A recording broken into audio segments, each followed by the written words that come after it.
Hello, everyone, music lovers, impression lovers, and anyone who just wants something to do on a Wednesday night. This is Rock Coliseum 17. Thank you all for tuning in. I am here with these fine gentlemen to help give your suggestions a voice and tell us what you think about us. Well, man, I messed up the intro. I was going and I messed it up. You had it. You had it. Yeah, you psyched yourself out. Yeah, just keep going. We're going to tell you all our thoughts on your suggestions on music, whether that be an album, a band, an artist, a song, putting them together in a versus situation, giving a thumbs up or thumbs down, and probably hurting feelings on the way. I apologize for some of you who will be a little bit upset about if we give a thumbs down to something. Keep in mind, it's just our opinions, and most of the time they are right. I do not apologize. Everything is here to specifically hurt you. Welcome to the feel accurate. Welcome to the fight stream. I mean, I'm just evil, but y'all know that by now. Yeah, chaotic evil. It's fine. I wake up and choose violence every single day. You know? I see a lot of familiar names in the chat. Thank you all for tuning in. Please keep sharing the link and hit the like button before we start. As I always say, likes help every live stream, no matter what channel. The more likes they get, the more YouTube pushes it out. Because YouTube is a direct feed me more system, and it will not do anything unless you feed it more. Yeah, that's why Zach and the Zach have been dropping so many singles lately. Honestly, I think they're just trying to spam the system. Yeah. But it's drip feeding the EPs. They're like, I thought we've all learned that's not a way to roll out albums properly. No. They never learn. Zach and the Zactones are collaborating with Weezer for how many EPs can release in a year. I thought it was just Rivers.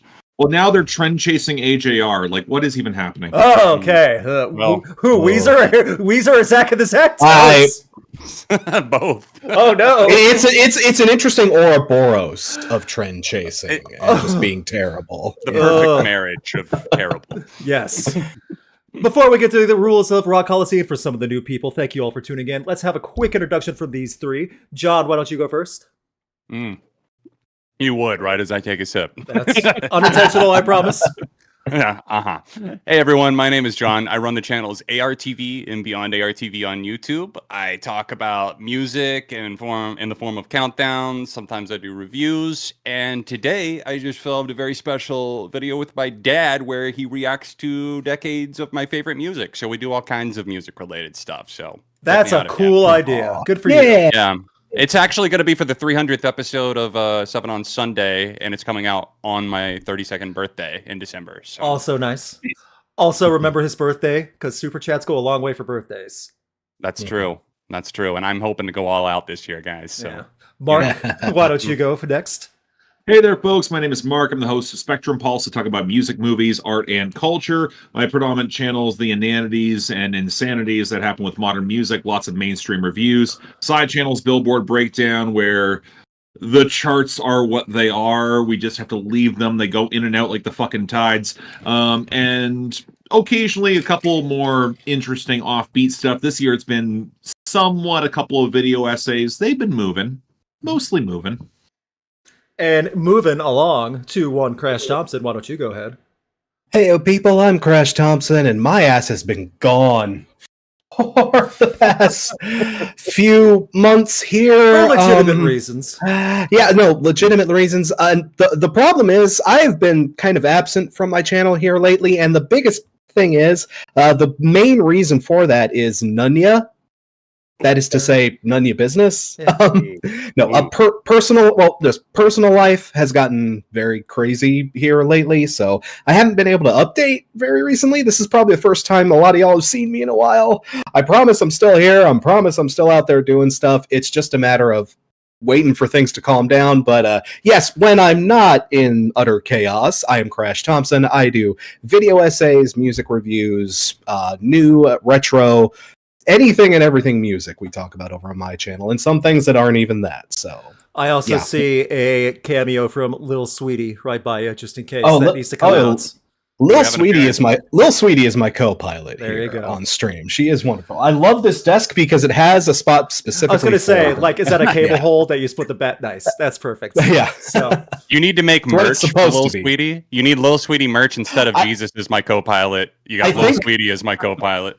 I think making other Little Sweeties is actually illegal in certain states. That's why we just make the sticker. We just make the sticker. Also, Okay, you'd be hammering and nailing all night, just like trying to set him off in the mailbox. Oh, Yeah, imagine God. Crash trying to yeah. make and ship out his own merch for that. Mailman wants to kill him. Yeah. I did. No, I did. Look, funny story. I did do that way back in the day. Like the very first few years of my channel.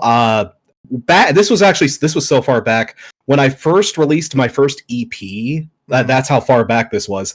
I actually, as a Patreon goal, for the 5 people who signed up for it, I actually made burned CDs of that EP, signed them, and sent them off to the folks who bought them. Oh, nice. That's a classy touch. I hope it's on And eBay. they all came with a piece of the baseball bat. Yeah. One nail. One nail. I don't think little sweetie would appreciate that, but yeah. No, it's like pulling teeth. So, Rock Coliseum is where we take your live suggestions on a band, song, artist, album, or when you take 2 of which and put them in a versus situation. If you give one of those things, we give a thumbs up or thumbs down on what we think about said acts in music. And we usually come to a disagreement at some point. And if there's a tie, we then give that choice to you. You will be the 5th vote now that YouTube allows polls and voting. As of now, YouTube could switch it up at the slightest moment. We have no idea. We're just using the functionality while it exists. Keep in mind, however, the first hour is a free-for-all. You do not have to do super chats for the first hour. Anything goes. I have the chat popped out. I stop on it randomly. The second hour is dedicated just for super chats. We go through as many super chats as we can, and then the ones we can't get just because of time constraints, we answer on a super chat document with a permanent copy, so that way your name is put for what suggestion you have, and we write out all our answers. And this little boy would like to make sure everyone's aware that you cannot vote for Zach and the Zactones more than once for a thumbs up. He's down now. Okay. He just wants good boy pets. So, the reason I brings that up also is for the first hour, for your suggestions, you need to make sure it's something, one, within rock, metal, alternative, indie, punk, industrial, something in that massive umbrella. 2, it needs to be something that a chance of all 4 of us have heard. If you give us the most obscure thing you can think of, it's not going to lead to good conversation. Right. And we are also, I think we're all open to whatever tonight, right? Like song versus song, Correct. album versus album, or just a band, whatever it might be. As you've seen in many Super Chance suggestions already, you've seen individual suggestions and band versus band, album versus album, song versus song. Do it however you want. Be as specific as you want. Just be clear.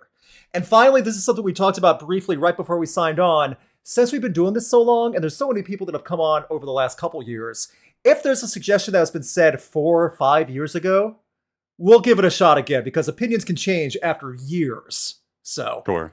And we'll make a call when we see it happen. And give us a second if we have to remember anything. I know there are Rock Coliseum historians who document everything. I apologize if we break taboo or don't remember everything. However, let's reevaluate Skillet, guys. Come on, I think we need to give them another chance. Here. Right? You say that. I've given Skillet plenty of chances. 2024, John. They said their new album's coming. Guess what you get to listen to now?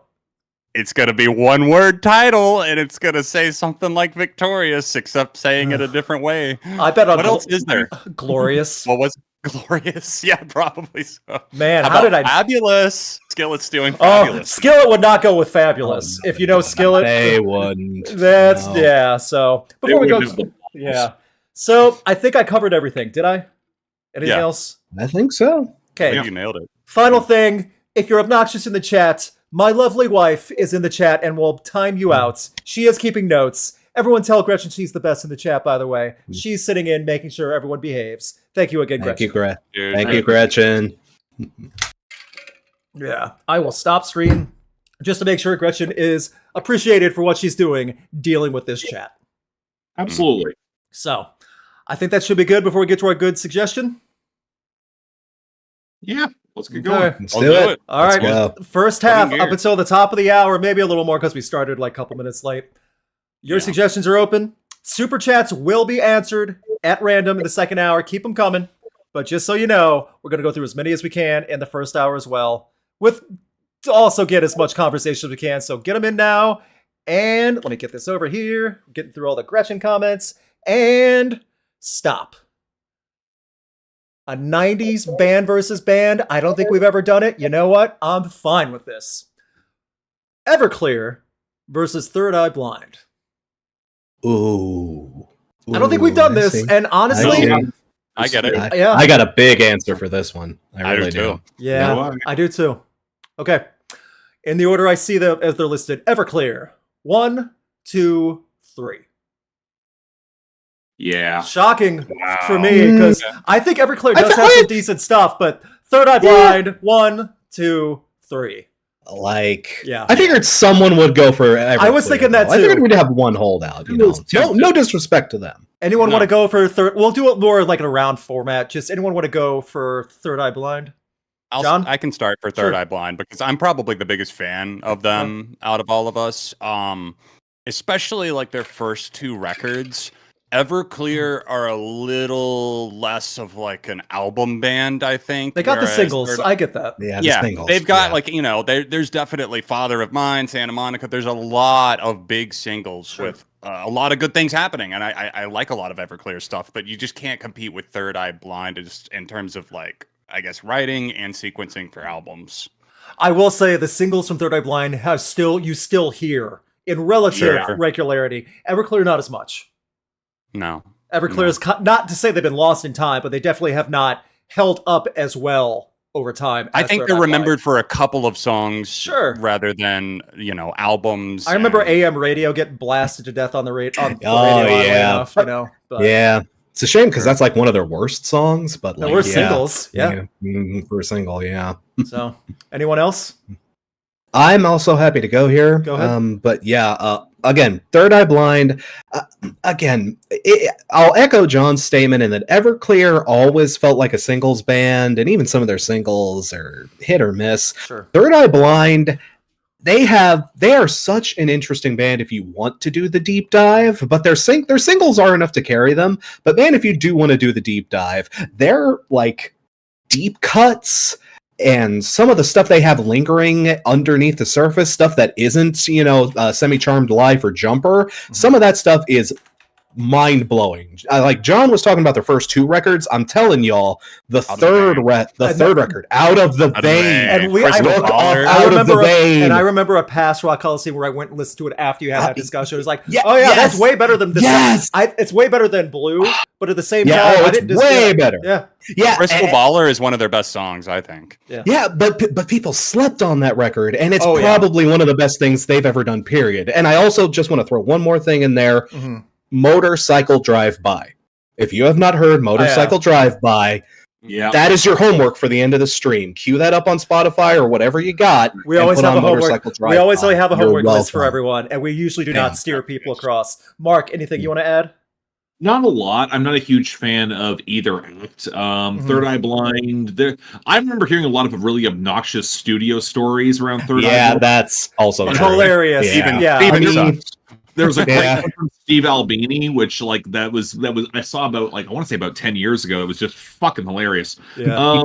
The thing is, like, Third Eye Blind, it feels like a more developed band. It feels like there was a little bit more meat to the band. Like Everclear never stuck for me. Like when you reference Santa Monica, I'm like, wait a minute, is that the Theory of a Dead Man song? I'm like, no, wait, no. Come on, they did it. Everclear does not deserve that. Wow. A little mean, but I understand where you're coming from. Harsh. The instant backlash Mark just had. I'm sorry. We're gonna get comments for that. Oh yeah. The thing is, like, neither band were much of my favorites in either way. I do second Motorcycle Drive-By. Also look up Zach Bryan's Motorcycle Drive-By. Oh, I didn't know that existed. He's covered that. It's not a cover; it's a song with the same title, but it's also fucking rules. So check it out. Okay, so you got 2 Motorcycle Drive-Bys. Yeah. Okay. I was hoping for the cover, but okay. Yeah. I'll be very quick. I remember having that first album when I was young. We were all young when that came out, you know. But at the same time, I remember listening to that, hearing Losing a Whole Year, that first song of that first album, and it blowing my little mind, loving getting into that type of actual alternative in the 90s that really had a definition and something different. I think that's Yeah, I remember being 6 years old in '97 and listening to Motorcycle Drive By and just being like, thinking about my past relationships and just life going so fast up to that point. With a candy Just cigarette sticking out your hip mouth. Yeah. It can make a 6-year-old get kind of reflective, Yeah. I apologize if I've told this story before, but I actually do have a connection to this record. Because this record was big I want to say freshman year of high school, maybe sophomore year. But yeah, we did one of those, not a talent show, but it was one of those things where I forget what it's called, but you go on stage and you kind of mime along to the song, but you have like a gimmick thing. I forget what those are called, but it's like you do like an act alongside a song and you like pretend to sing. It was big back in our day, but like you would pick like a Backstreet Boys song and then do the choreography and pretend. Yeah, we had a thing at our high school that year, and every grade entered a song and they did a competition kind of thing. We did "How's It Gonna Be" off of that first record. Yeah. Wow, you're deep. Okay. Yeah. Advance to that? Yeah, no, I basically just went all out and acted like a big ass rock star. I dove off the stage. I ran around in the crowd. I just went full blown nuts with it, and we ended up winning off of the back of that. Good. So, wow. Yeah. Wow. Good memory. Yeah. One good memory. One good memory for high school. One good memory. Yeah. One of like 5, but I'll take it. So what happens to Everclear? Because they're still around. They still tour. They have to live beside the ocean and watch the world die. Well, that's all of those. Yeah. Why do they get an ocean vacation? They lost. Yeah. That's true. I don't even know. I was gonna be really mean and say it's like that father of mine. Yeah, you never meet him. That's your punishment. That's right. It's a little far. That's mean. That's mean. Yeah. But that did come true, so I guess it's not from a fake story, It's not like I made it up out of nowhere. Right. They have to go back to Santa Monica. Live under the Santa Monica. Well, they have to do a cover of Theory of a Dead Man, Santa Monica, and put it out as the shame. You live for Santa Monica. We make fun. They might make it better. So that's true. Touche. Yeah, fair enough. Good suggestion. I ironically like that song so much. Which one? It's probably their best song. Yeah, it's probably their best song. Yeah, I agree. It's one of their best singles. If that was their bass line, there would be no real problem with Theory. Yeah. So, great suggestion. Great conversation. That was a good way to start it off. As we move on, and stop. I believe we've done this one before. We can be quick about it. We can do this. It's a band versus band again. Bring Me the Horizon versus Avenged Sevenfold. I think we did this like last time. Was it last time? Was it that recently? This was recent. This was. We want to do just a quick thumbs up, thumbs down. Do a quick one. Very quickly, in order. Bring Me the Horizon. 1, 2, 3. My opinion's changed. Wow. Yeah. Okay. Yeah. I mean, we heard you Avenged Sevenfold now, right? I was about to say we're kind of weighing it out here. Yeah, I mean, I get that. I totally get that. Scale just got tipped. As the one that probably enjoyed that album the most, and I still didn't love it. I still lost all my money in NFTs from Avenged Sevenfold, so now I have to dislike them. And all they have to say back is, "We love you." We're love. Oh yeah, that makes it sure better. They do. We love your bank. We love that Ethereum bank account. I'm sure they do now that they cashed out of it. Yeah, exactly. I'm sure they're not late. Cash out. And stop. That I'm not doing. And stop. Okay, album versus album. Going back to the 90s. Rage Against the Machine, Evil Empire versus the Battle of Los Angeles. Ooh. Look at that track listing again. Go ahead if you need to take time for it. Not a bad idea. Just make sure. Los Angeles is Bad Religion, right? Oh, no, Battle of Los Angeles is that's Rage Against the Machine. They're both Rage. They're both Rage. Yeah. That's Sleep Now in the Fire. Yeah. Guerrilla Radio. Yeah, Guerrilla Radio. Yeah. Oh, okay. Like a Bomb. Yep. Yeah. No, Calm Like a Bomb is the self-titled. No, Calm Like a Bomb. It's on Battle. Is it? Yep. Track 3. Track 3. Oh, I am wrong. Okay. Don't listen to me. Everyone have an answer? Yeah. Yes. I believe I do. Okay. Evil Empire. 1, 2, 3. Interesting. Okay. Yeah. And I get it too. Fair. Yeah. Battle of Yeah. Los Angeles. 1, 2, 3. I'm gonna make the poll. Crash, why don't you go first? See, For for Evil me, Empire. they're both classic. They are both great pieces in their catalog. But this is definitely a close call for me. I feel like it comes down to two things. Battle of Los Angeles definitely has the hooks. It has the choruses. It has those songs that draw you in. But man, Evil Empire has the grooves. It has the rhythms. It's got the real power behind it. I understand to like someone who's brand spanking new, Evil Empire may not be like the best intro record. Maybe, I don't know. You hear Down Rodeo once, and I think you'd probably be hooked. But yeah, but again, it takes a few listens in order for you to really appreciate what's going on with stuff like Year of the Boomerang and like Vietnam. Roll Right is probably one of my favorite Rage songs, and like no one talks about it. Like Evil Empire is an album you can sink your teeth into a little bit more. And not to say Battle of Los Angeles is shallow, but it's just like that little bit more shallow than Evil Empire is. Mark, your thoughts for Evil Empire? I'm going to make a little bit of a heretical comparison. The way I feel about the difference between Evil Empire and Battle of Los Angeles, it's kind of how I feel like between Downward Spiral and The Fragile. Okay. In that I prefer Evil Empire specifically because it's meatier, it's darker, it's way nastier. Yeah. The lyrics I think are a lot sharper. And I also think there's an element of Evil Empire like we aren't even trying to play for radio. We are just going to get into this foul, nasty, darker heaviness. With the Battle of Los Angeles, it feels like there is slight concessions to the late 90s, and that it's a little more accessible. It's a little bit, you could put songs on that on a Jock Jam CD like Testify. They're great songs. Like, again, this is comparing greatness and greatness, but Evil Empire has a little bit more menace to it. Yeah. Okay, I think that's fair points. I'll go really quick. I go the Battle of Los Angeles. There's one point I will say this for the lyric writing being sharper for Evil Empire. I don't know, for the Battle of Los Angeles opening with Testify to Guerrilla Radio, hearing so many direct shots at the political statements in 98, 99, how direct it was. It was no more longer topical. It was very focused in what's going on right now before they got really fed up and ruined the Democratic National Convention in the best way possible at the time and just did so much other stuff.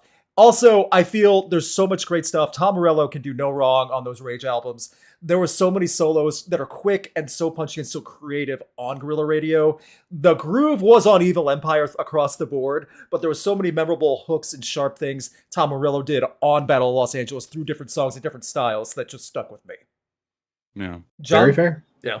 I think if Evil Empire, if that's the groove, which it most definitely is, then there's something about this that just has a little bit more firepower for me as far as coming back for repeat listens. I have both of these albums on vinyl, but I would say that Battle of LA gets more spins out of me just because of the fact that those hooks are so strong, but they're still coming and firing off as an entire unit. It doesn't feel like any members were suffocating the other parts or anybody was stepping on toes. I felt like it was an end to the millennium statement that just really went for it. Go ahead. I say next time you put on Evil Empire, turn up your subwoofer. That might change your mind. Can do. Yeah. Tim C delivers, and I would also like to point out before I check the poll that Rage Against the Machine was the best concert I ever saw last year as an actual concert. I believe that. It was that good. Yeah. Run the Jewels is opening for them, right? Yeah, they let it, and Run the Jewels said, "You guys want to stay for the whole set in the photo pit? Go for it." And then I got to stay for 4 songs in Rage, and then Zach tore his ACL on stage, so I'm like one of the few photographers that actually has photos of him moving around and footage of him moving around with me going like, "Yo, I nerded out. I absolutely did, and I don't care." So you were there before he got hurt too. That was you the were show. One of the only I was one of the saw few him. in Chicago, the very few. Yep. So to the poll. Mm. It looks like Rage Against the Machine's Battle of Los Angeles wins at 57%. Fair not surprised. Fair showing, though. I'm not surprised. You're just wrong. It's okay. That's fine. Punishment is that Rage Against the Machine has to make another album. I think that's a great punishment. They have to go back to work. Not a Prophets of Rage like. No, they learned their lesson. They learned that Zach's back riding with them now on good terms. They're fine. Also, if Zach's hurt, he can't go anywhere anyway. Put him in a studio. Yeah, strap him to the chair. Come on. And then all of his songs are just going to be about how he's strapped in the chair and wants to go home. The healthcare system about being tied up. The healthcare system and how bad it is dealing with ACL as a not employed person, as a free musician. Yeah. I was going to suggest on parade. I was going to suggest like an Algiers collab. I didn't go and see where you guys were going. Hey, they did that Baby Metal collab. Not bad. That was fun. Well, Zach was on the last Algiers album. He was great. Yeah, he was good. He was good. I have confidence they're going to surprise us, and I'm fine with that.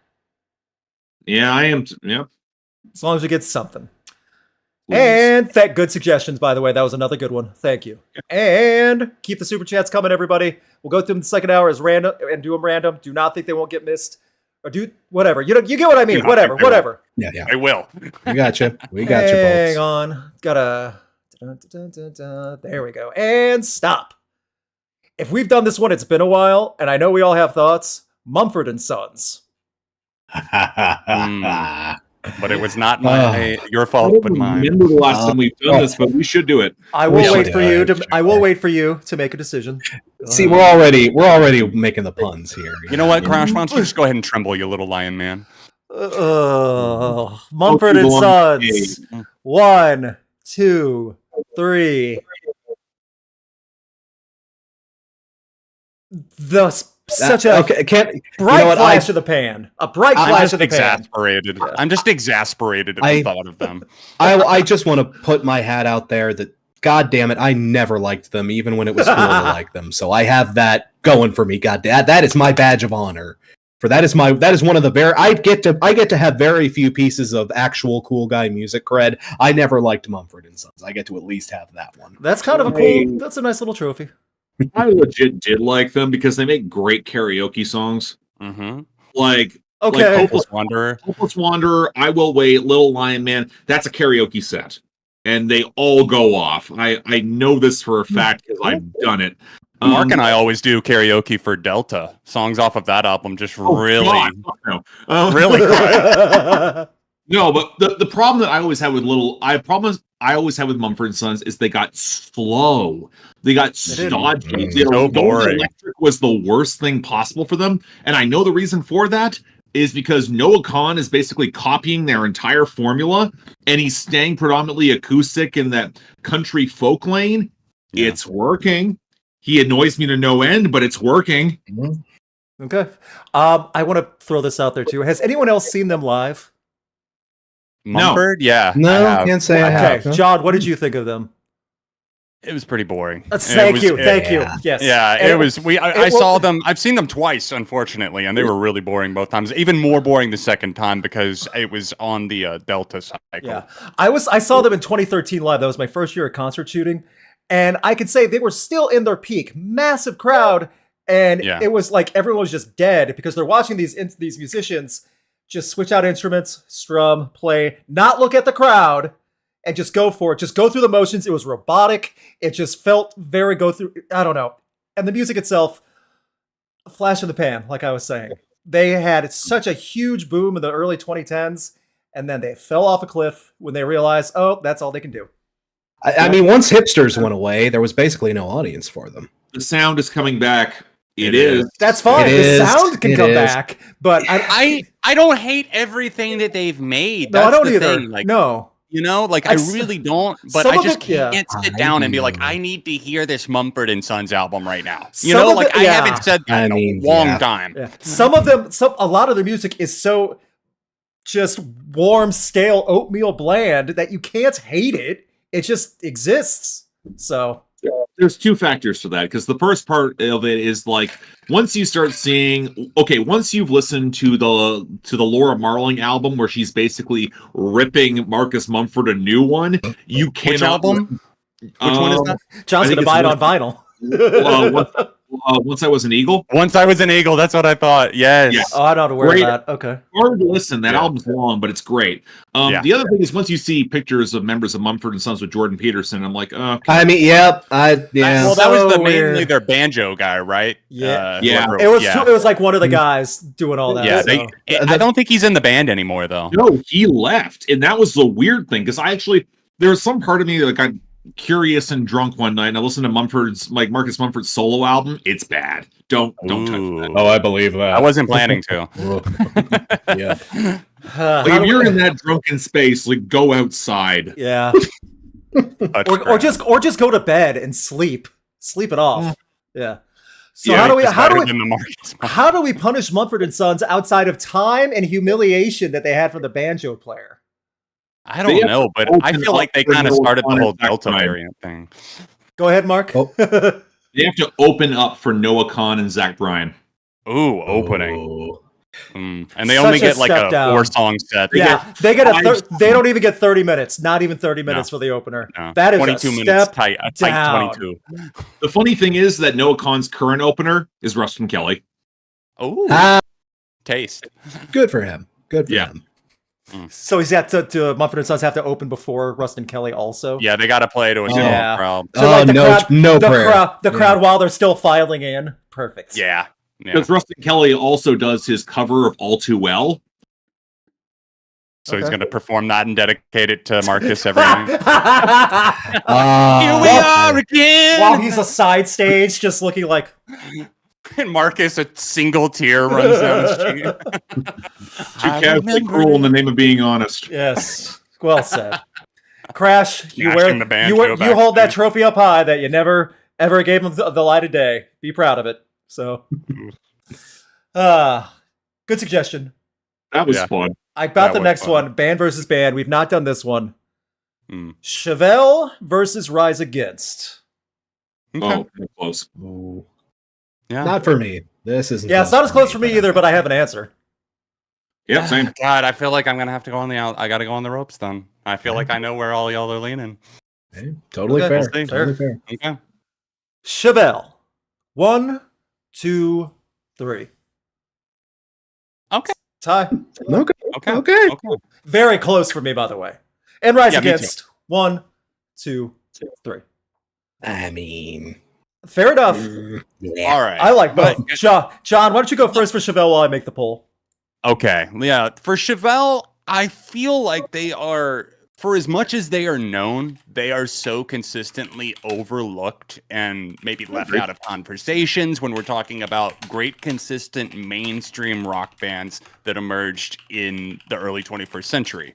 And I know their first album came out late 90s, whatever. But Chevelle have never made an album where I've just been like, well, you know, that was super flat, or I just don't know what they did. They completely dropped the ball. And they came back with Neurodius, like 2 years ago, and that record kicked ass. So, and not that Nowhere Generation by Rise Against didn't.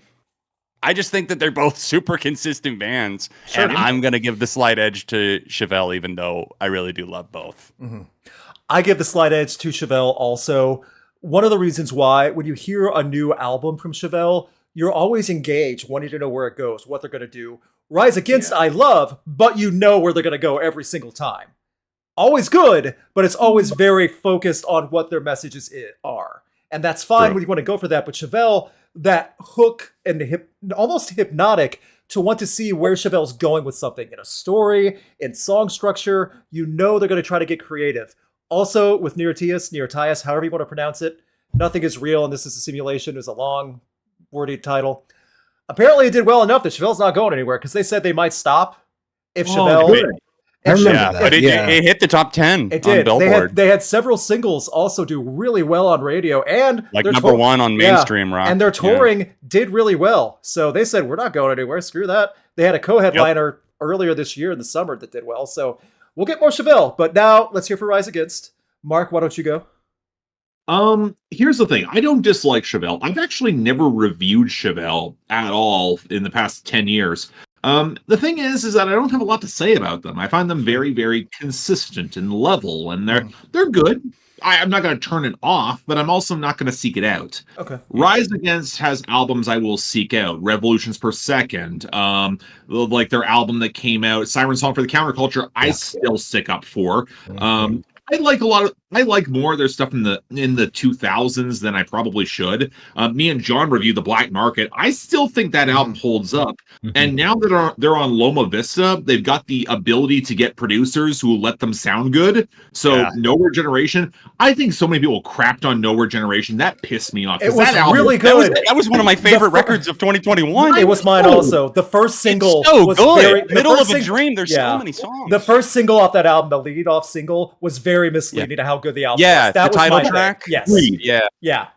The lead-off single was the worst song on the album. Yeah, 100%. No underwhelming. 100%. The record itself is just screaming out with life and intensity. Yes. So. And that's the thing. Like if I'm going to be galvanized by an album, I'm going to go to Rise Against. They've got enough bank there where I'm like, I'm on board. I'm there.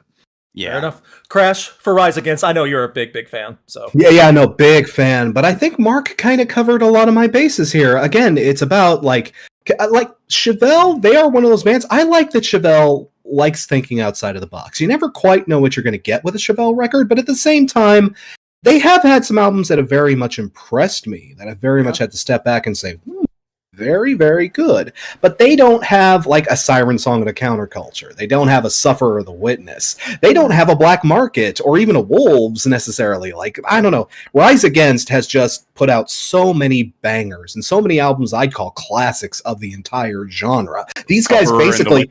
Sufferer and the Witness. Yeah, these guys basically, along with a handful of other groups, but these guys did a good job of carrying punk from the 90s into the 2000s. They didn't waver. That's a really good point. Yeah. And again, I got to give my two big things is, again, I got to stick up for Rise Against because one of their biggest influences is Bad Religion. Yes. And y'all know I'm a big Bad Religion fan. Mm-hmm. And of course, Tim McIlrath, he's an indie guy from my home city. So, got to help the homies helping homies. Tim's a cool dude. The one thing I will say is that Wolves has not held up at all. No, I don't like Wolves. Yeah, I'm not crazy After about hearing Wolves. Nowhere Generation, I don't like Wolves as much, to be fair. Yeah, I was about to say, it made me like it less. Yeah. Also, it's got a production. That's a production problem. It's Nick Rascal. Before I go to the poll, I did see a lot of people say people hated Nowhere Generation. People hated it. A lot of people passed it over, like straight up just ignored it. And it flopped on the charts too, unfortunately. And I remember because I was the holdout among us who was like, I didn't care for this one as much. I've warmed up on it a lot since my initial review, but that album was again bad singles. Off of that album, bad single choices, terrible single choices, and it didn't leave a great first impression, but it is an album you got to sit with a few times, let it grow on you. It was poorly positioned. It was coming out of the pandemic. I think that a lot of people. Yes, that was a lot of it too. I think they were trying to give like an optimistic song as the first single. And that's not what people want for. That's not. It's kind of against. Yeah. To the poll. I think we lost, Luke. I think it's a clear-cut winner. 2/3, 67% for Rise Against. That's pretty dominant. So I don't care. You guys vote for however you want. So John and I'll go see Chevelle. We'll enjoy fun. That's fine. And then we'll go see Rise Against with Mark and Crash because we like them too. Yeah. See, everybody wins. Everybody wins. Chevelle is working. I'm happy Chevelle's errors. Same. That's a win. They're both seeing a return or a resurgence in quality, even, and I love that. That's great. Yeah. Everyone wins. So, hey. And good suggestion, by the way. Did like that. So, and I have to reset this. Thank you guys. Keep this. I still see super chats coming. Also, Emperor Tiger Star, who has a great YouTube channel, said send the poll below. Well done. That was great. Oh, okay. I'll give you that. I have to stop to make you know that was good. And stop. Interesting. Maybe because of the name. The Ramones versus the Strokes. Let's. What? I'm not sure. Did you They go? both have the. I was gonna say, did you just look for the two first names you could think of? Like, Well, S comes after R in the alphabet, guys. Come on, if you think about it. Did you just pick bands that had similar haircuts? Did you ask Google AI just to hit like two bands? And that's what you All right, got? who's got a mop? Who's got a mop? The sad thing is, I actually totally see this. Do you? I mean, I do too, to a certain degree. I get it. I get it. I'm curious to see where you guys are falling because I genuinely don't know. I am too. I feel like this will be surprising. No, it's not. That's not a knock on either band. It's just the comparison. No, not at all. But yeah, this will be interesting. The Ramones, 1, 2, 3. Yeah, it's split. Hey. And the Strokes, 1, 2, 3. See, this did not go as I expected necessarily. And I'll say this just very briefly before I make the poll. Both bands have so much better material than what their singles are known for. Yep. Sure. True. That's my whole point. Yeah. I think I respect the Ramones more than I like the Ramones. I can appreciate that I still to this day hear their influence and a lot of modern work. I mean, shit, look at the song that Blink-182 just put out. They literally had them, they were dressed up like the Ramones, they were. Right? Yeah. So, there's still pop culture icons, and I love a lot of their music, but this was not close for me at all. The Strokes are close to being one of my top 10 favorite bands ever. So I think that they have a lot of albums that have been even like a Calm Down Machine and Angles, for as polarizing as they might be. I think they have great material throughout all of their eras. Sure. And I know Crash hated the new Abnormal, but I fucking love that album. Hey, I'm weird when it comes to the Strokes. I get it. Crash, why don't you go ahead? Anything for the Ramones? Yeah, with the Ramones, again, it's just I don't dislike the Strokes. I think the Strokes are definitely owed their due. I do, and in a way, I do gotta give the Strokes a bit of credit for helping blaze that sort of that new garage sound of the early 2000s. Sure, but man, the Ramones. You could make a very strong argument that the Ramones kind of invented American punk. They were one of the first bands out of the door. One of the first bands, not necessarily the first band out of the door, but one of the first bands that got big. One of the first bands that exploded. One of the first bands that blazed the trail. And y'all, I mean, the Strokes have a few good albums. Like the first 5 Ramones albums are stone cold classics. The self-titled, Rocket to Russia, the one they did with what's his face, murder guy. But I know what you're talking about. Hang on. Yeah, I have their friggin' thing here. End of the Century. God, even End of the Century, as weird as that album. Yeah, no, as weird as that album is. I was miles away on what that one was. So. Yeah, no, that was I just called him Murder Guy. What was his name? Phil Spector, thank you. Yeah. I hate that I only came up with could not have thought of that and for a million years. Phil Spector, the 60s wall of sound guy. Yeah, no, Phil Spector has a lot of very good credits. He was also a psychopath. But but the thing with the Ramones is I'd argue, even though they go through a slosh period, especially once we hit the late 80s and once we hit the 90s, it does get a little dire. But even in there are still like even bits of like Animal Boy, and there are a few tracks off of Mondo Bizarro that are way better than they have any right to be. Like the Ramones, they definitely had their falling off period, but they were so influential, and even during those tough times they would still put out a single, or they would still put out something that would end up on like an early Adam Sandler film soundtrack or something. Like they have a song on Airheads that's great. Isn't Brendan Fraser in that? Yes, Brendan Fraser, Academy Award winning Brendan Fraser. Thank you. I believe people are beautiful. Mark, and go ahead, Crash. One more quick point. I will say that, and the Ramones, they have. Like the Ramones are also a band that could put out a message when they wanted to. They have a lot of dumb, bruh, angry songs, but when they wanted to, like the Strokes don't have a Bonzo Goes to Bitburg. That's all I'm saying. That's all I'm saying. Yeah, that's fair. Mark? Yeah. This is tough for me because I get the comparison. Like the comparison makes sense on a certain like baseline level. If you compare "Is This It" to like old Strokes albums, like there is that certain like immediate baseline. It's so straightforward, meat and potatoes. You get it. My frustration with the Ramones, beyond their run of utter crap that they did exactly have throughout late 80s, early 90s, a lot of the 90s, my God. Yeah, I mean, that's fair. It's fair. It's fair. There's a lot to sift through, you know? And this is someone who is very harshly critical of the Strokes, because Julian Casablancas can go right up his ass entirely too much, and it pisses me off to no end. Let him go. But at the same time, I will appreciate the Strokes' highs more than I appreciate the Ramones' highs overall. Like the Ramones are one of those bands that's influential, but it's an influence that I've seen refined and done better. I do Like, get that. Yeah. I'll listen to the Buzzcocks have the same problem. I would say that the Ramones, the Buzzcocks, I'll listen to them and I'm like, yeah, but I have Green Day. I mean, fair. I mean, very fair. Yeah. But You know? again, it's Not, Just because you're the first doesn't always mean you're the best. You're the So I get best. that. I get that. And that's kind of where I fall on that. Whereas the Strokes, I have not heard many albums better than Is This It?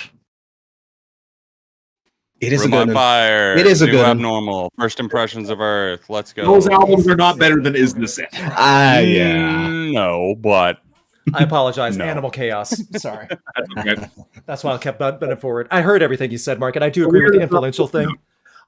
With the influence and stuff, I do agree.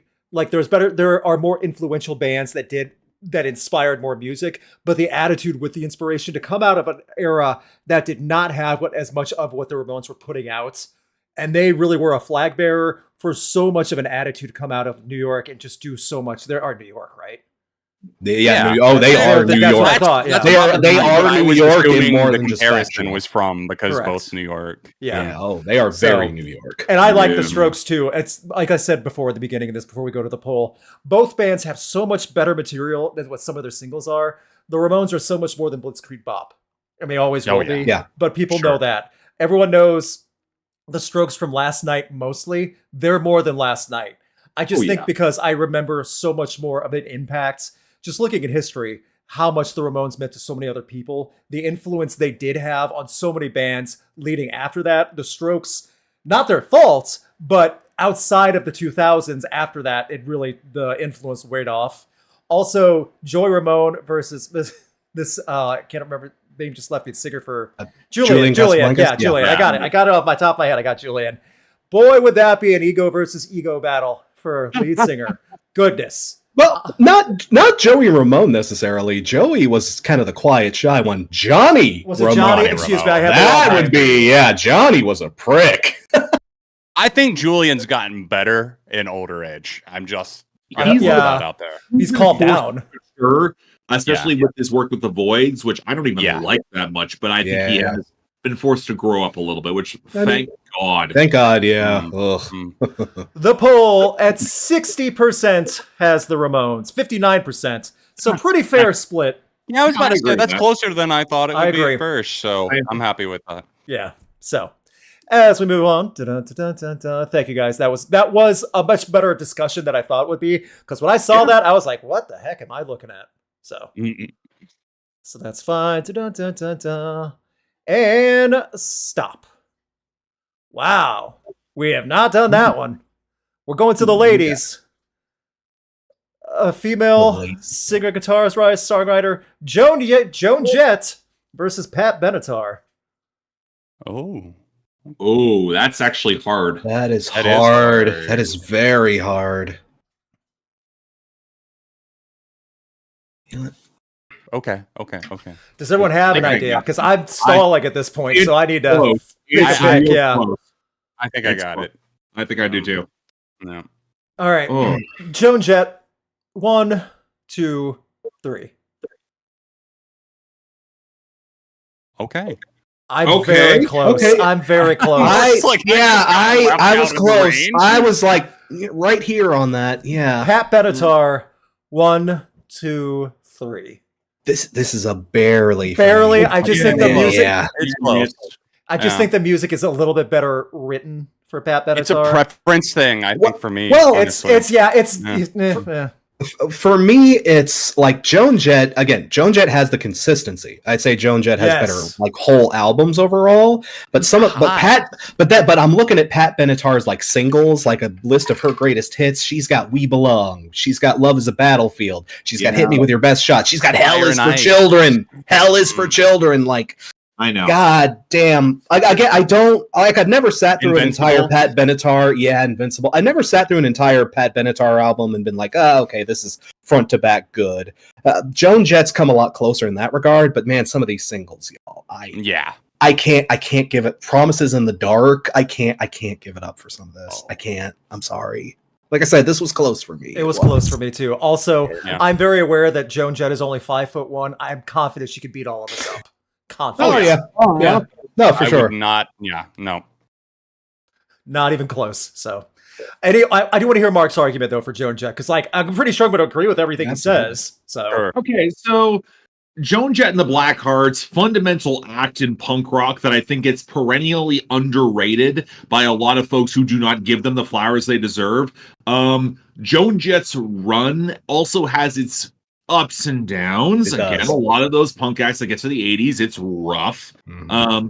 I think that the one thing I can say for Pat Benatar is that she was able to claim a visual style in the 80s in a way that Joan Jett really didn't, even though I think she's got the style that came out of late 70s, early 80s. I think it was a very different style, a very different edge, but I think I don't think a lot of people appreciated Joan Jett until a lot of like a very specific brand of indie rock acts started openly ripping her off in the early 2010s. Okay.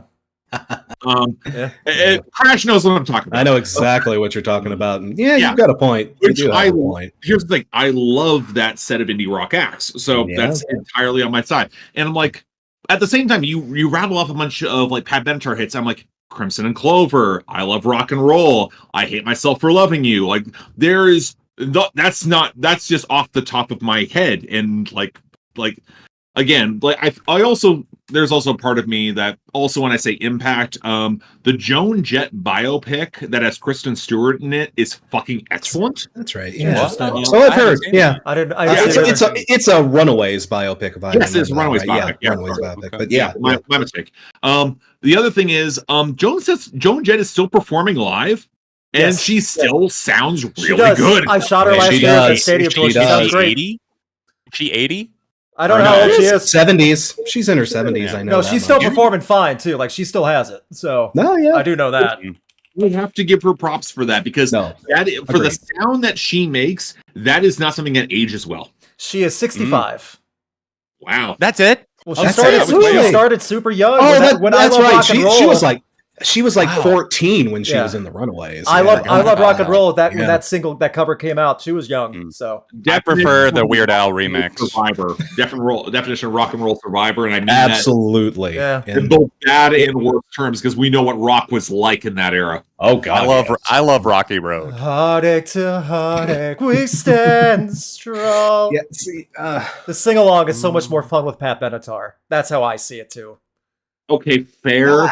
True. Yeah. I mean, I love Rock and Road. It's a little dry after a while of singing along. You know? Again, that's a close. I think that's a close battle, but I do have to say she does have the karaoke vote by like this much, this much. But I think she's got it. No one's gonna stop you from Joan Jett karaoke, though. No. Yeah, a good one. I don't want to punish Joan Jett, and we didn't punish the Strokes last time. Nah, we're good. I'm okay with that. Have to go on tour with Joan Jett.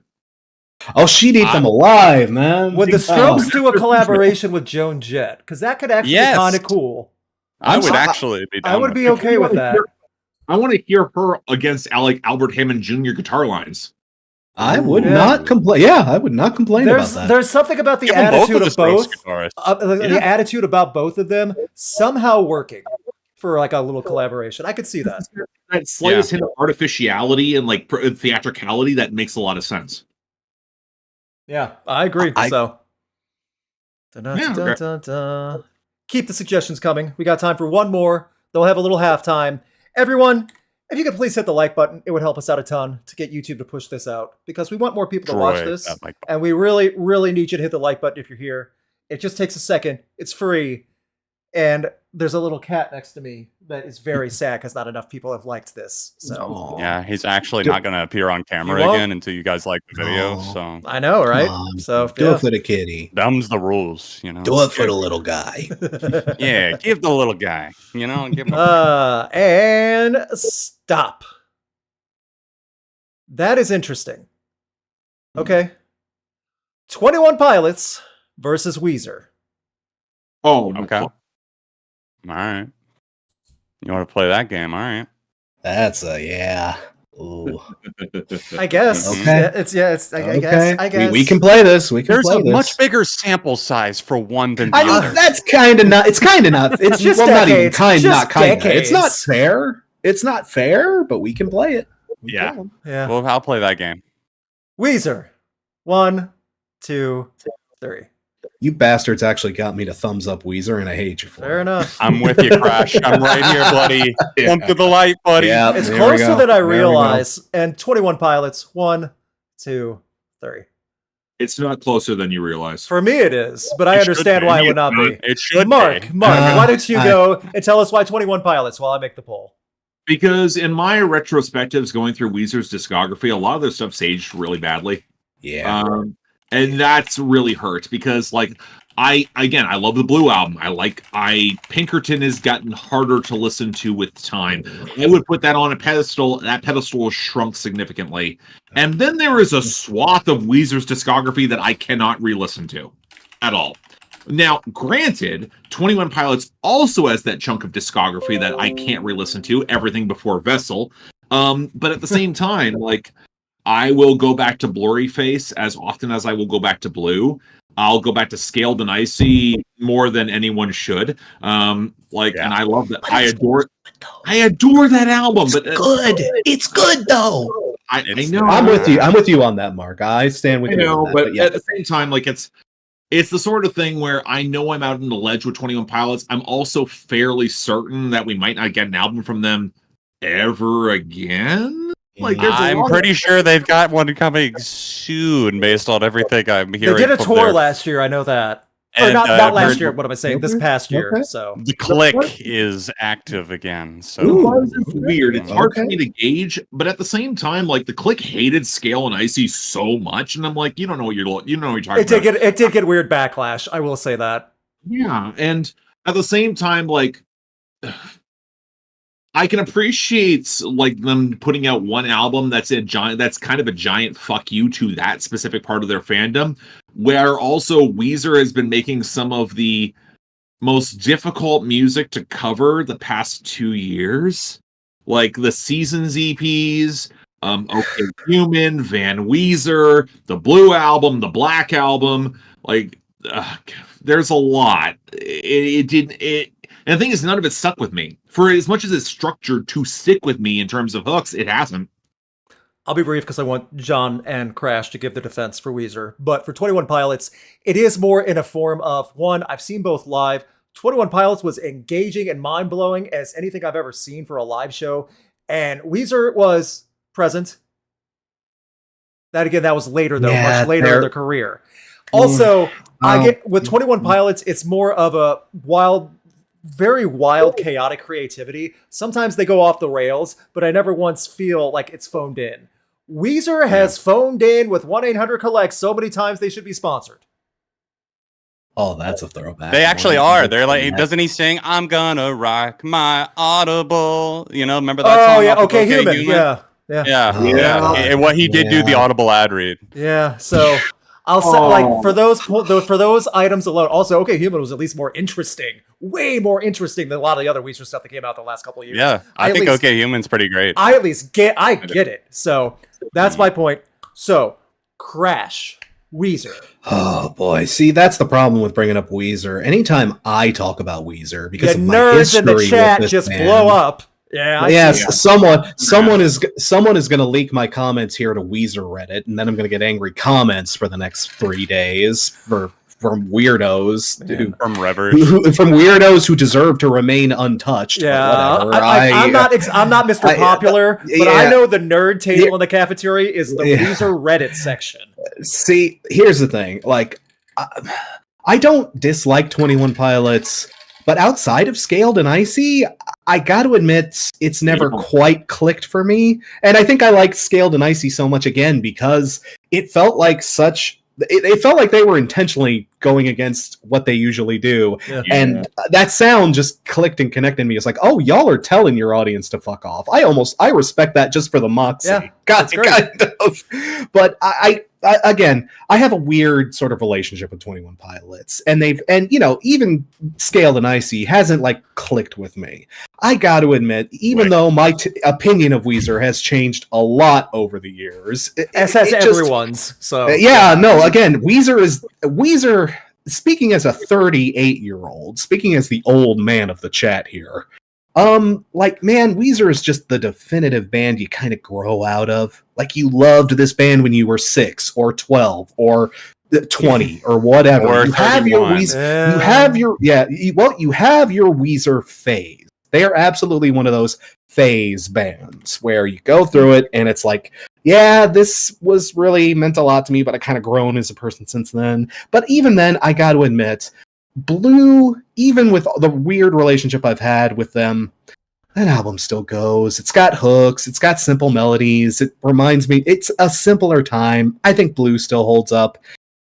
Pinkerton, sonically it holds up, but again, some of the lyrics, and I'll even say, bits and pieces off of stuff like Green and Everything Will Be Alright in the End, especially. Yeah. They've had their moments. They have had their moments throughout their career where they have definitely spiked and definitely held. Even with the weird relationship I have to Weezer, I still feel some kind of connection to them. Even if I don't want to admit it at parties or whatever, but I still love Blue Album. I'll still put that on, even as a guilty pleasure or whatever. 21 Pilots, more power to them. I hope they do go on that tour and release that new album, but they don't have a Blue Album. They don't have an Island in the Sun. They don't. They haven't gotten there yet. They're still early in their career. Who knows? But I don't know. That's just where I'm coming from. John to cap off with Weezer. I feel like I disagree fundamentally with so many things that Crash just said, but we're apparently on the same side. They're eating each other alive, Mark. We're going to win. Okay, first of all, I have so many problems with the idea of Scaled and Icy being the only 21 Pilots album that somebody liked. Fine, but it's no Scaled and Icy. And if we're saying that, 21 Pilots don't have, a Weezer Blue, again, I say it's right there with Trench, or some people would say with Blurry Face or Vessel for some people. Now, I have fallen out of love with both of these bands in some ways, but the stuff that works for me still works so well. Like for 21 Pilots, that's mainly Trench. That's the big one for me. And with Weezer, that's like White Album, Ubate, and then Pinkerton, and obviously Blue Album. But also, I go a little deeper with them as far as some of those deep cuts, like what's the album that has Dope Nose on it? Green. Maladroit. Or Maladroit. No, that's right. Yeah. Maladroit. Yeah, Maladroit. Super underrated. They got some underrated. They got some little underrated corners out there. Now, granted, you're gonna have to sit through a Black Album or whatever for you have to sit through 2 of those for every time that you get a great one. But in the end, my hands are tied. I got to give it to Weezer. There's just more material out there. Now, someday that could change if 21 Pilots were to keep going and keep making good shit. See, that's the weird thing. I think it's a weird comparison. I think there's a similar energy to the both of them on some level, but I don't think it's always consistent. And that there's a weird, very pressed, very well put together part of them that's also weirdly skeevy on parts of it. Because that is absolutely true with both Weezer and 21 Pilots. You're right that Maladroit is underrated. I think the renaissance of that album really has kicked off the past couple of years, which has been weird. What's that, Spocky? You're saying that 21 Pilots doesn't have a Blue Album, but they also don't have Ratitude? That's a good point. Hey. Spock. That's a good point. Hailed Nice is right there. I'm just kidding. I'm kidding. Oh. Just kidding. I'm kidding. I got to put you down so I can go to the poll. No, but he went 21 Pilots album is a self-titled. Let's be real. okay. Yeah, you're right. The yeah. early, yeah. The very early one. Everyone, before I go to so. the poll, this little boy who went to the vet today wants you to hit a like button. That's what's going to make Yeah. him feel better. How are you going to say no to him? Look at Come him. on. You can't say no Look to at that Pearl. guy. That's Pearl, right? This is Spock. Spock. I'm sorry. We have a lot. We have a lot. It's okay. Pearl, Ivan, Spock. Yes, and then also Chester and Buffy. You have a busy house. I was Sure do. about to say. Sure do. I didn't know. Yes, I am on allergy shots. I hope so. Yeah. Oh. Scaled and sneezy. In every room of the house.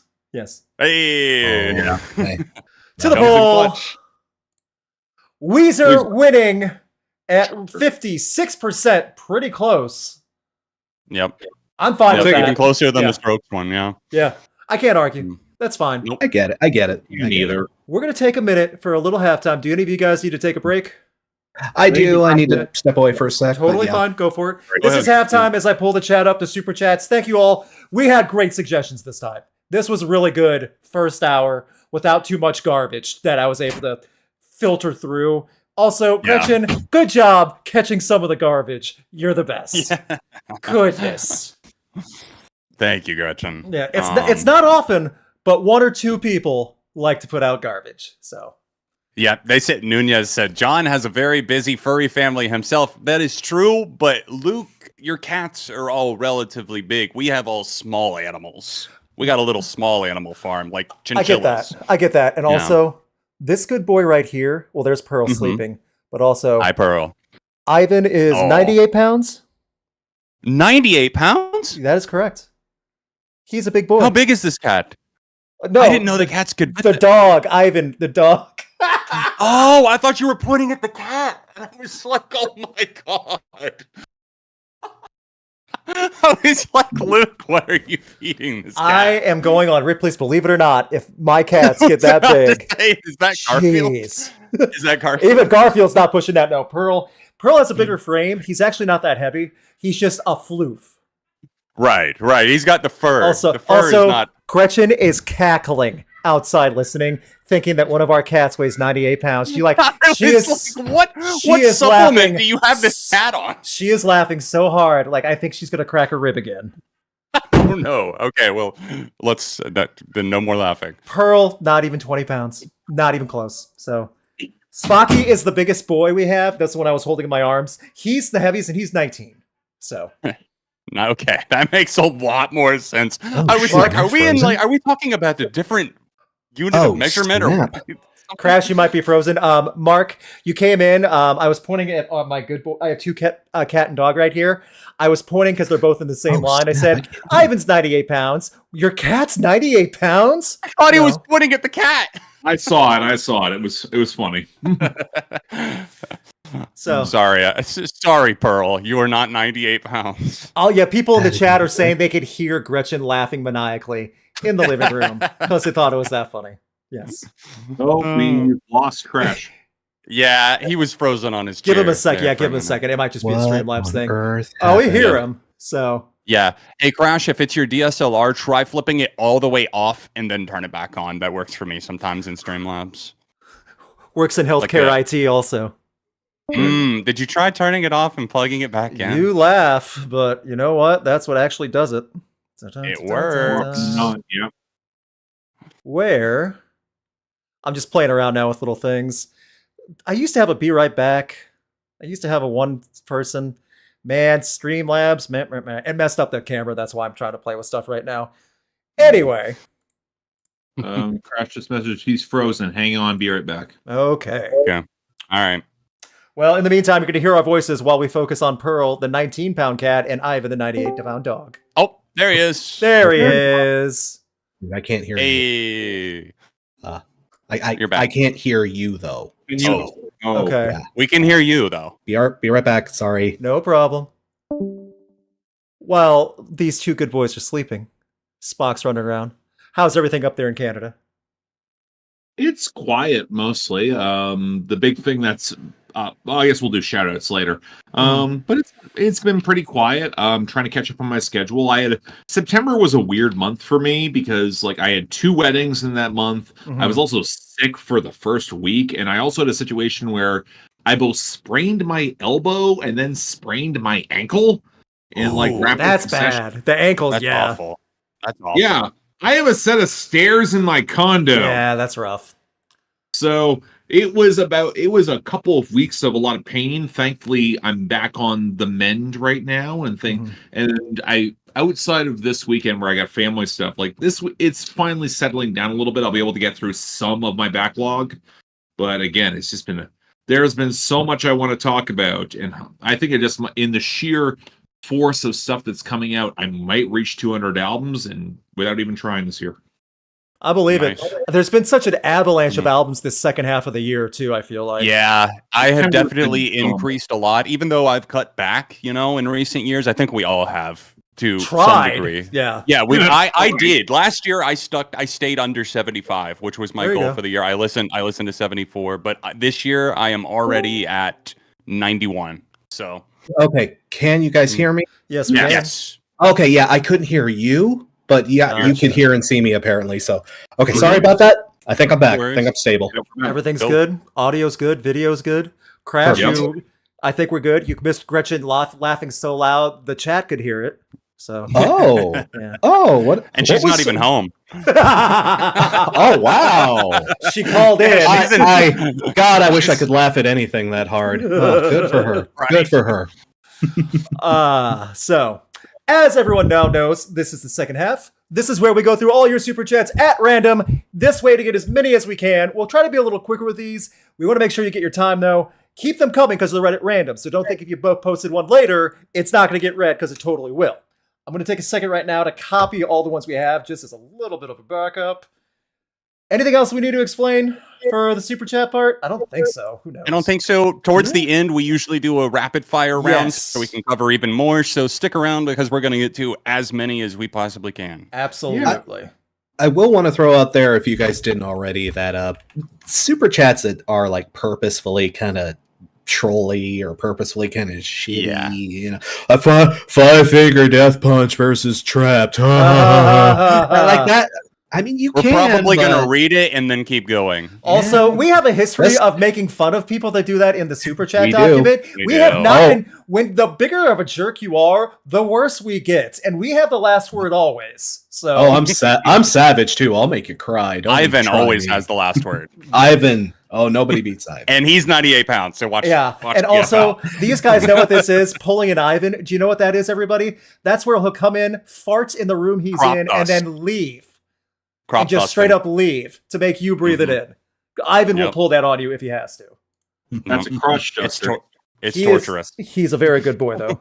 So, as I pull this up, thank you all. Keep them coming. We still have plenty to go through. I saw a lot of good ones just casually, glancing through. So we do have a a lot of good ones. It's nice when people supply good ones. It is. Yes, it really is. Absolutely. So that's good. Dun, dun, dun, dun, dun. Oh, you remember? Of course. I get it. No, I do get it. This is not a trolly one. All right. Avenged Sevenfold, The Stage versus Life is But a Dream. Oh, I see. I see.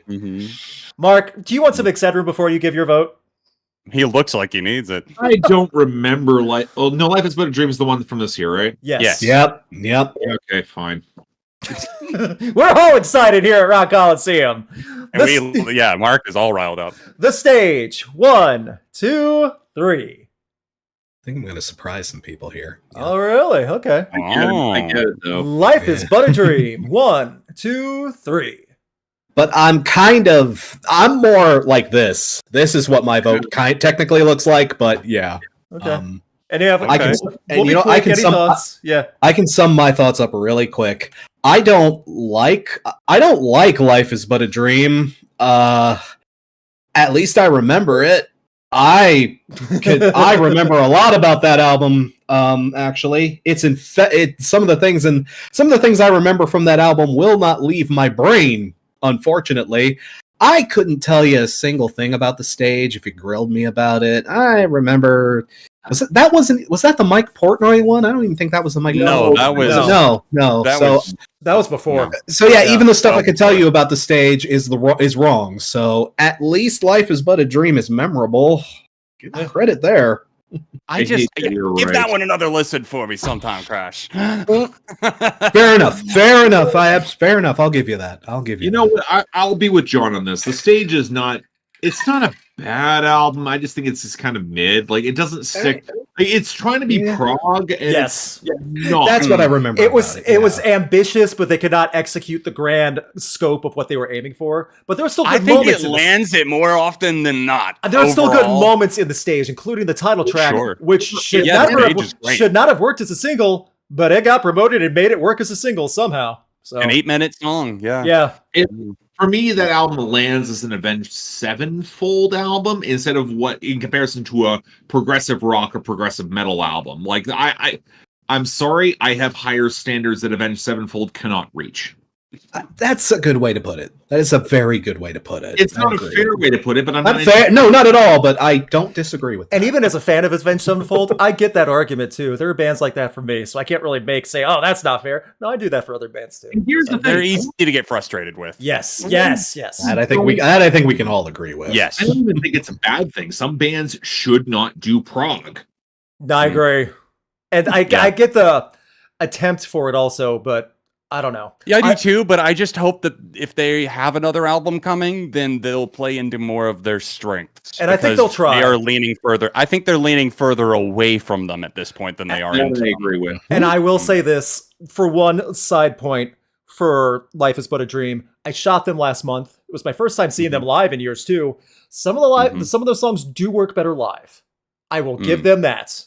So, good for them. Yeah. Good for them at least. That is something I have to give. How many did they play off of the new album? At least 4, because the Mattel was the second song they played. I was about to ask if they played Mattel. Yeah, and they did play "We Love You," and like they got the crowd to like dance to it. So that was was weird. But I have a clip of that on Instagram. That sounds very normal, actually. You know that Pussy Riot did a remix of it, right? "We Love Pussy You Riot More." Remix. That's the name of it. I heard it. It doesn't help. No, it does not. No, it does not, Luke. No, it does not. So, good suggestion, though. I do get it. I might hate it more. Also, for Crash and Mark, it's spelled MOAR. We love you like more. RAR XD. Yeah, MySpace level. That's right. I need more cereal. I need more.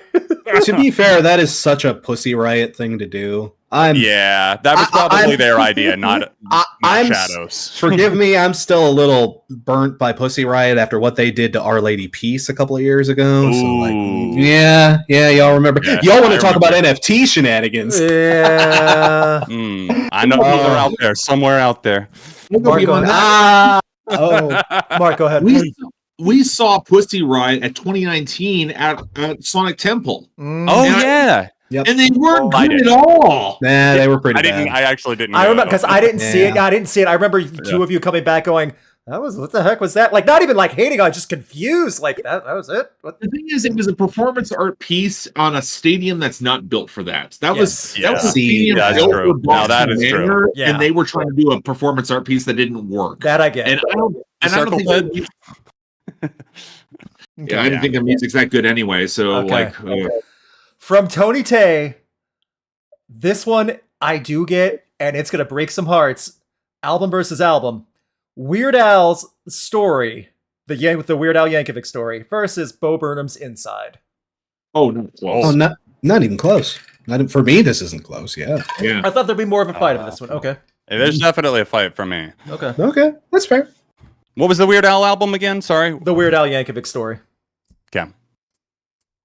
Oh, so not like an actual Weird Al. This is no, it's the soundtrack from the movie, from the Roku movie. Yeah, that just came out with Daniel Radcliffe. Right. That's why I was a little confused as to why it wasn't a little more closer for people. Actually, I haven't seen the movie. Is it just songs from Weird Al's catalog, or is it like? Yeah, he does a lot. It's like he does a lot of covers of a lot of his stuff. So it's like Daniel Radcliffe singing. Maybe I should excuse myself because I haven't. That's fine. Okay. Soundtrack. I haven't even seen. Forgive me. I haven't even seen the movie yet. Shame on me. I know, but it'd be up your alley. I'll excuse myself. So just to be fair. Weird Al's The Weird Al Yankovic Story soundtrack. 1, 2, 3. Yeah, Bo sorry, Burnham's weird. Inside. 1, 2, 3. When I think of one of the few highlights of Pandemic that That got me really through, man. describes it perfectly for what it was Mm. like for both good and bad. Inside nailed it. And the fact that the Grammys decided that should not get Best Comedy Album, but Louis C.K. got it in 2021. Yeah, let him have the Yeah. nomination. Boy, oh boy, Oh. Grammys. I've seen some crap from you before, but wow. That's all I'll say. So I'll give That you was that for a lot sure. of bullshit. I don't even like Inside. I have weird, Okay. messy opinions around Bo I see. Burnham and Inside specifically.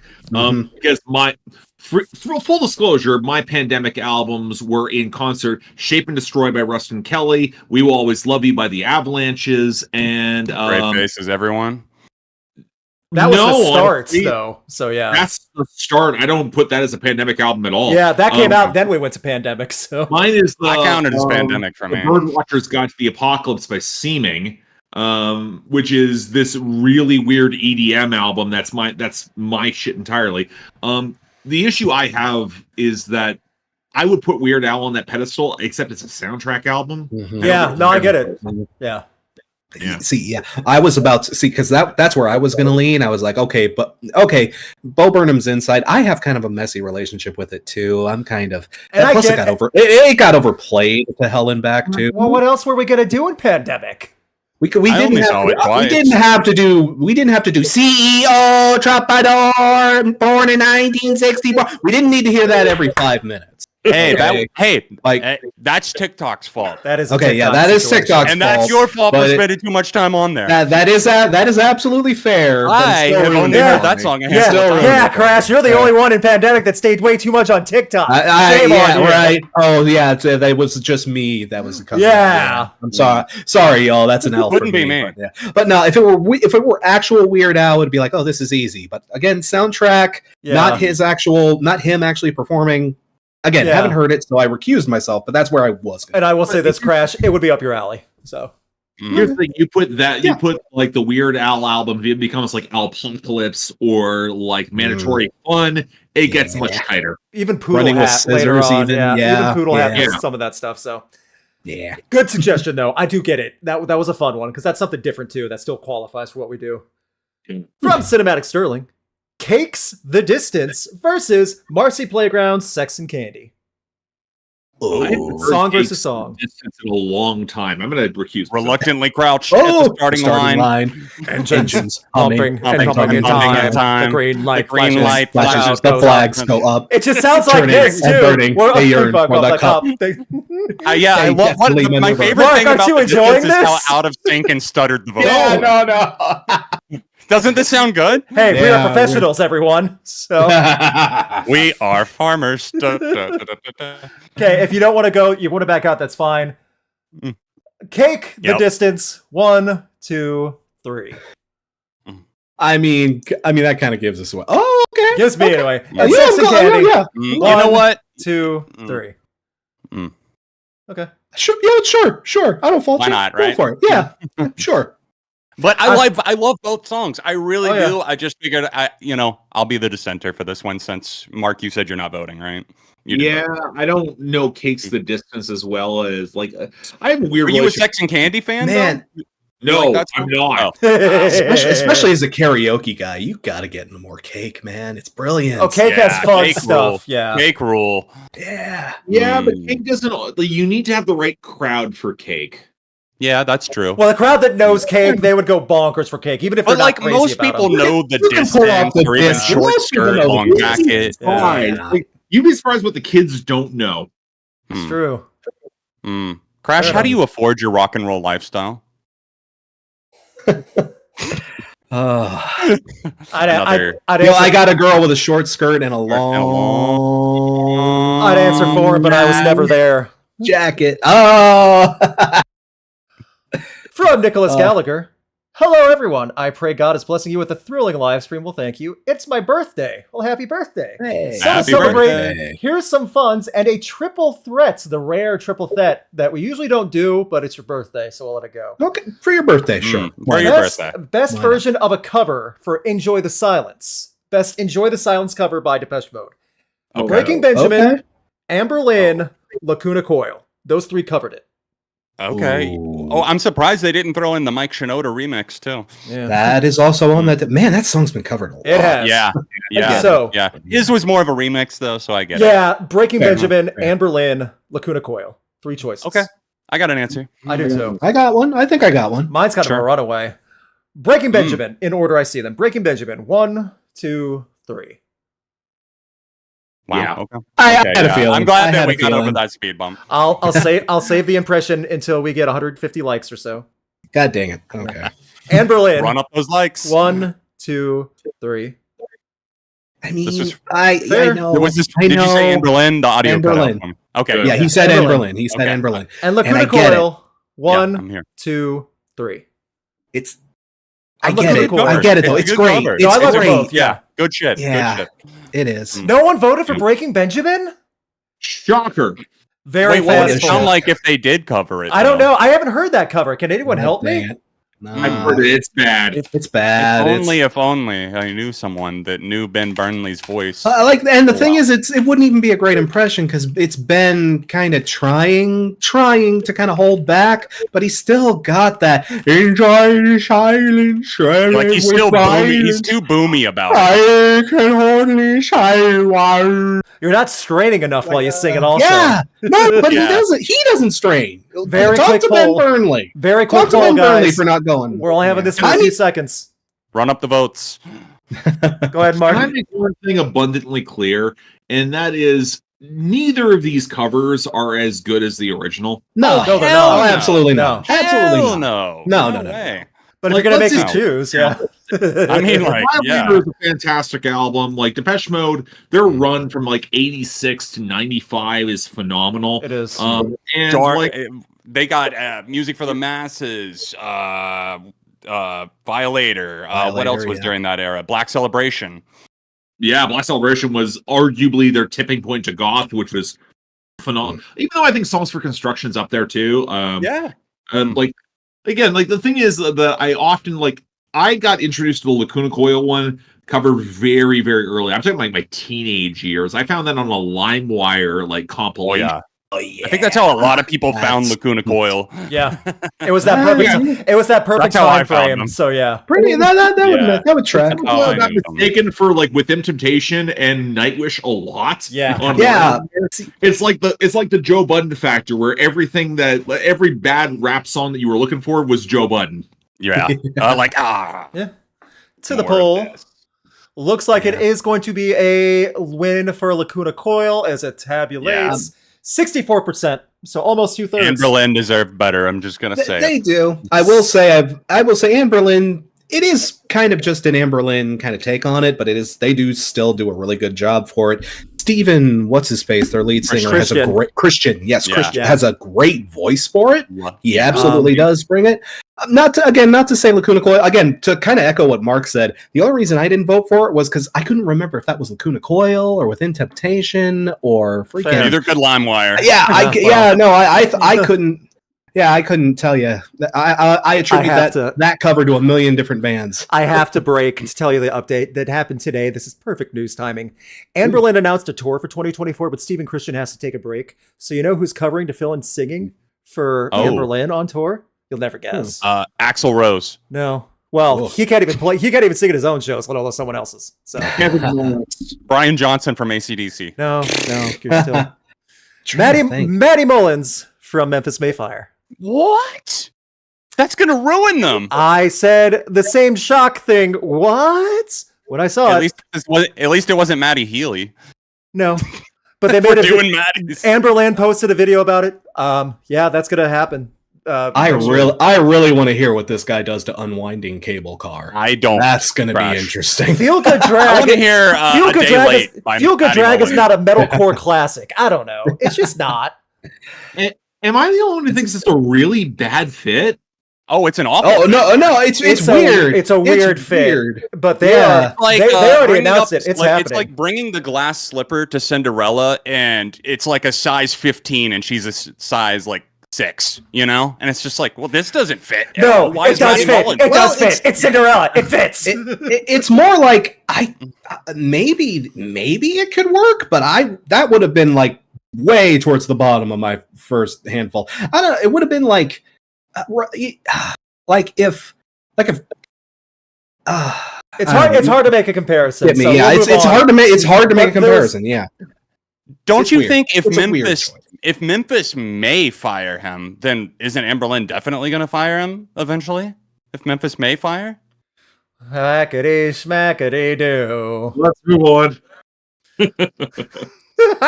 Crash did the thing. I had to give Crash a reason to break it out. Yeah. He showed us before. That's, Yeah, for, they had to- that's for John's joke and for the choice for Matty Mullins.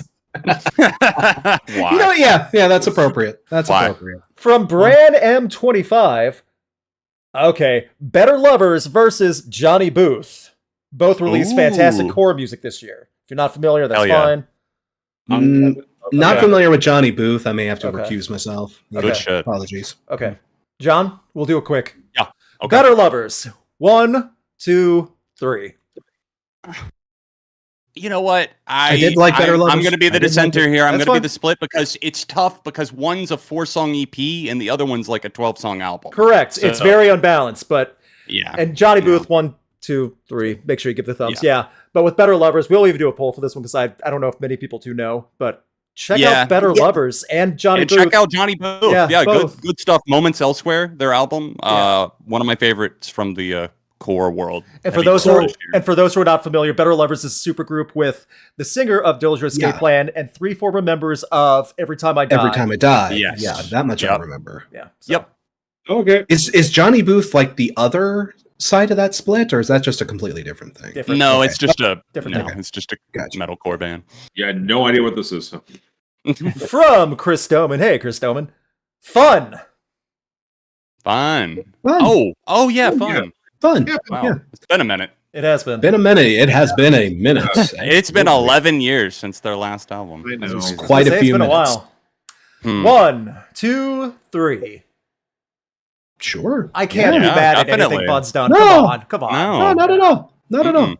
They I did. think what bothers me with Fun is that it's been 11 years. And Yes. Come on. And was there any reason why? Like they said why they had to take time off or something? I Nate mean, went solo, Jack started producing, and the other dude started scoring musicals or something. yeah, it's a situation where you can tell that clearly all of them had different directions that they were going in. And Okay.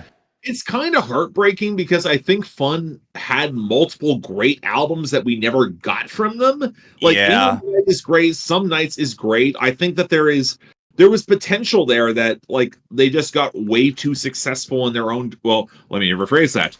2 of them got successful. Yeah. Yeah. But that was enough Where to is shatter it, I where guess, is yeah. Andrew? Where is Andrew? I don't know.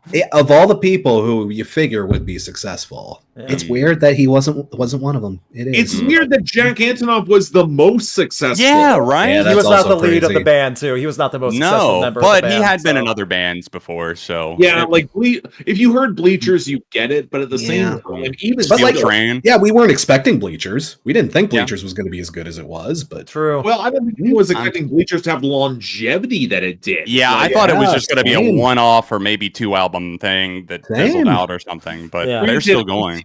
I've seen Bleachers live multiple times, and Okay.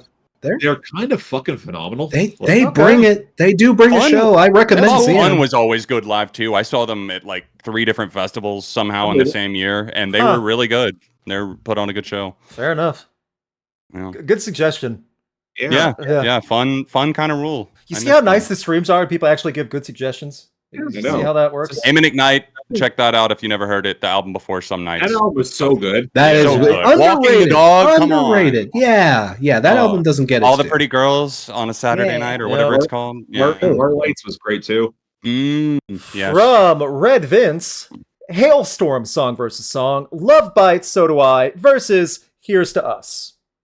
Oh, Okay. So they're both on. That's the Strange Case of. I believe Yeah, so. both That of for yeah. Yeah. So Yeah. Okay. 2012. Love Bites, Okay. So Do I. 1, 2, 3. Mm. Sweet. I mean, no disrespect, but you know, Yeah, it's a killer. It's a yeah, hell of a song. Love Bites is Hailstorm at their best. Here's to Yeah. Us is now a beer commercial song, and that's all I know. yeah, it's a little overplayed and overdone for me at this I point. I kind of get that. It's kind of like a knife. You have to keep sharpening it, but it just has kind of a dull blade to me at this point. You know, if that makes any sense. Songs, but you can also clearly tell that Love Bites is more of what Halestorm is. Yeah. Whereas Here's to Us is just the obvious cash in. That's gonna pay all their bills. It's the commercial cash in, and it worked. So yeah. Yep. Guess you can't do that with Love Bites. I do think the video for Here's to Us is good. Okay. Sure, I agree. Yeah, I agree.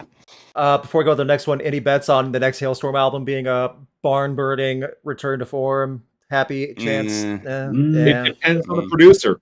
See, that's always the problem. Producer, they need to find a good producer and like some type of direction on the next one. Just any direction. Just do. Yeah, they need to pick like something, a light to run towards or something, if you will. I don't know. Okay, here's my thought: get them in the same studio as Kurt Ballou. Who is that one? Of Converge. Okay, gotcha. Yeah, so it would be that would be chaos, harsher. but I could see it working. Much harsher. Well, they need to be pushed. They need to be pushed. Like the good Code Orange album with Forever. So what about Steve Albini and Halestorm? Yeah, I don't think that makes sense because I can see Albini and like I can see there being ego clashes there. Yeah, that's true. Halestorm needs to be pushed though. They need to be like taken. Like, no, you can do more than this. So they need someone who can nudge them along, but more gently. No, that's a good way to say it. Yeah, guide. Yeah, just to guide them. Guide them, but not force them. Somebody is going to find the key to what makes Halestorm bring us, and that person is going to make a lot of money. So here's the producer I think would work well for Halestorm, Rick Rubin. Dude, they could have put him in that mansion. Nick Raskulinecz. Put him in that mansion too. So he's gotten better. He has gotten better from. But he's not brick walling him anymore. He's not brick walling so much anymore. He has had a few interesting spins, a few interesting drops throughout the best Rick Rubin produced album this year was Kesha's "Eat the Acid," which Gag Order. Yeah, Gag Order. That album I fucking love. Yeah, I haven't heard it. You should hear it, man. Gretchen's a big Kesha fan. I bet she's probably heard some of it. So. It's a tough album. It's a hard listen. Yeah, I've heard it's very, very different. It grows on you. It does grow on you. Okay. From every song ever, Saliva versus Puddle of Mud. I'm gonna do it. You know I'm gonna do it. Yeah. Everyone make that face. Okay. All right. Saliva. Just real quick. Saliva. 1, 2, 3. I guess. Click, boo. So, John. Goodness. You know what, John? Puddle of Mud. Yeah. 1, 2, 3. I can't see your thumbs, Crash. Yeah, Puddle of Mud has one song. Puddle of Mud has one song I like. I can at least give him that. Saliva has all. Blurry. Saliva has Blurry. I thought you were going to say she hates you. So. Oh God. I've had sex. Yeah. You also graduated high school. That too. Wait, you did graduate? Oh, okay. Got it. Saliva has always. I'll give him that. And you know what? That doesn't make me cringe. So, Puddle of Mud, there's always a little bit of cringe for me. I don't mind being outvoted on this one either. That's fine. That's okay. Wes has had some pretty epic meltdowns too, and we never would have gotten the blessing. The blessing that is about a girl covered by Puddle of Mud. That's the gift that keeps on giving. That was at least like funny. I remember sending that to you three in the group chat before the song ended. I was like, everyone must know. Send it to Gretchen. Send it to you had guys. Like no views when we all saw it. Oh yeah, no, we should have cashed in on that. One day. Yeah. Well, we all started like tweeting it out and stuff. Yeah, Sirius tried to unlist it, but it was way too late for that at that point. It was already saved in too many playlists by that point. Nope. I didn't even share it. It was very much of nobody needs to see this. Yeah, you'd think, but the damage was too done. Everybody did. Everyone did. Yeah. Like me. So you do know how plagues work, right? Yeah. You have vectors that stop the spread. Also, that was January. That song was January 2020. Look how January 2020 started off. That was our omen. We didn't listen. From Super D Math. Song versus song, going back to the 90s, alt rock classics. Days of the New, Touch, Peel, and Stand versus 7 Mary 3, Cumbersome. I got to tap out on this That's one. fine. Yeah, I have Sorry. two as well. Okay. For me, Yeah. this is I easy, don't but know you if could have. it's one He could have made this hard. Yeah, But this is easy. I at least do get the choices though. So, Yeah. Crash, Days of the New, Touch, Peel, and Stand. 1, 2, 3. I mean, Luke, I know you're with me on this. Yeah, 100%. I mean, yeah. You want to hear how aggressive and hard acoustic guitars could get played? You listen to that song. Honestly, Days of the New is one of the best grunge albums that most of you probably haven't heard. That one does not get spoken about a lot these days. It doesn't because I do have to admit, it is kind of a precursor to post-grunge. Like, Yes. a lot of Yarlers It were really listening to was that. 1997, yeah. You know Scott Stapp, although he's going through kind of a resurgence right now. But Chad Kroger, like a lot of the folks who made the 2000s rock scene kind of insufferable, kind of had Days in the New in their back pocket, and they were like, "Oh, this is great," but like the OG, that wasn't their fault. They weren't cashing in on anything. This was raw talent. They were the ones who got it. They were the ones who got it right, and they did it completely acoustically. Completely acoustically. But that album bangs so hard. Are you talking about their self-titled? Yeah, their first one. Okay. Yeah, their first Yellow. self-titled. The yellow album, basically. Okay, I'll try to check that out. Then. It's worth it. Absolutely worth it. Very quick. I have some points. Touch, Peel, and Stand is the #1 Billboard mainstream rock song of all time. They rated it that way last year. Really? Over everything else. Wow. It was #1 for almost a year on the rock charts. That's crazy. That was the big song. And they had other #1 songs on that album too, but Touch, Peel, and Stand, that was the huge one. That was the huge one, but that entire album. Yes. Yeah. #2, he was only 17 when he recorded that album. Yeah, which is nuts because he looks 27 in those music videos. He does not look 17 years old. And when you hear his voice, you're like, that's a high schooler? Oh my god, no. So, absolutely. #3, I made a video about that album years ago. One of my favorites. Check it out. Yeah. And finally, because he was brought up, is Pearl. Get ready, Pearl. Just today, also. Oh, yesterday. It might have been yesterday today. Scott Stapp announced his new solo album coming out next year. Do you want to know what the name of it is? The new album? No. Creed Cruise. Well, there's 2 Creed Cruises now because the first one sold out, by the way. But thank God. Scott Stapp's new album in 2024, Higher Power. You know the direction this album is going. You knew what you were doing. I think this one is definitely going to be a non-religious effort for sure. Clearly, going to be a post-hardcore, mathcore breakdown, which will inspire greater thoughts about the existential conundrums of humanity, inspired by philosophers like Camus. With an atheist perspective, yes. And I'm really interested to see, because all those interviews he's been saying that it's going to be heavily influenced by drill rap and UK garage. So it's going to be really interesting. The first single is going to be Higher 2, Even Higher. Yo, yes! Higher 2. Yes! And then it's just God in all caps. Higher 2. That's the chorus. He just shouts God for 5 seconds every chorus. The funny thing is that I'm imagining the drill rap song that would do. It gets remixed. But featuring Franzilla. Yeah. I am positive there is a Christian hip hop artist out there that would jump at that opportunity. They're just Lecrae. It'll be terrible. It'll be just absolutely god awful, and I'll probably have to watch it. It won't be Toby Mac. It'll be NF. NF. That I can see. I could see him doing that. Okay, before we move on, I just want to make one more point. Like I said earlier, this was easy for me, but you could have made this hard if the 7 Mary 3 song you picked was Lucky instead of Cumbersome.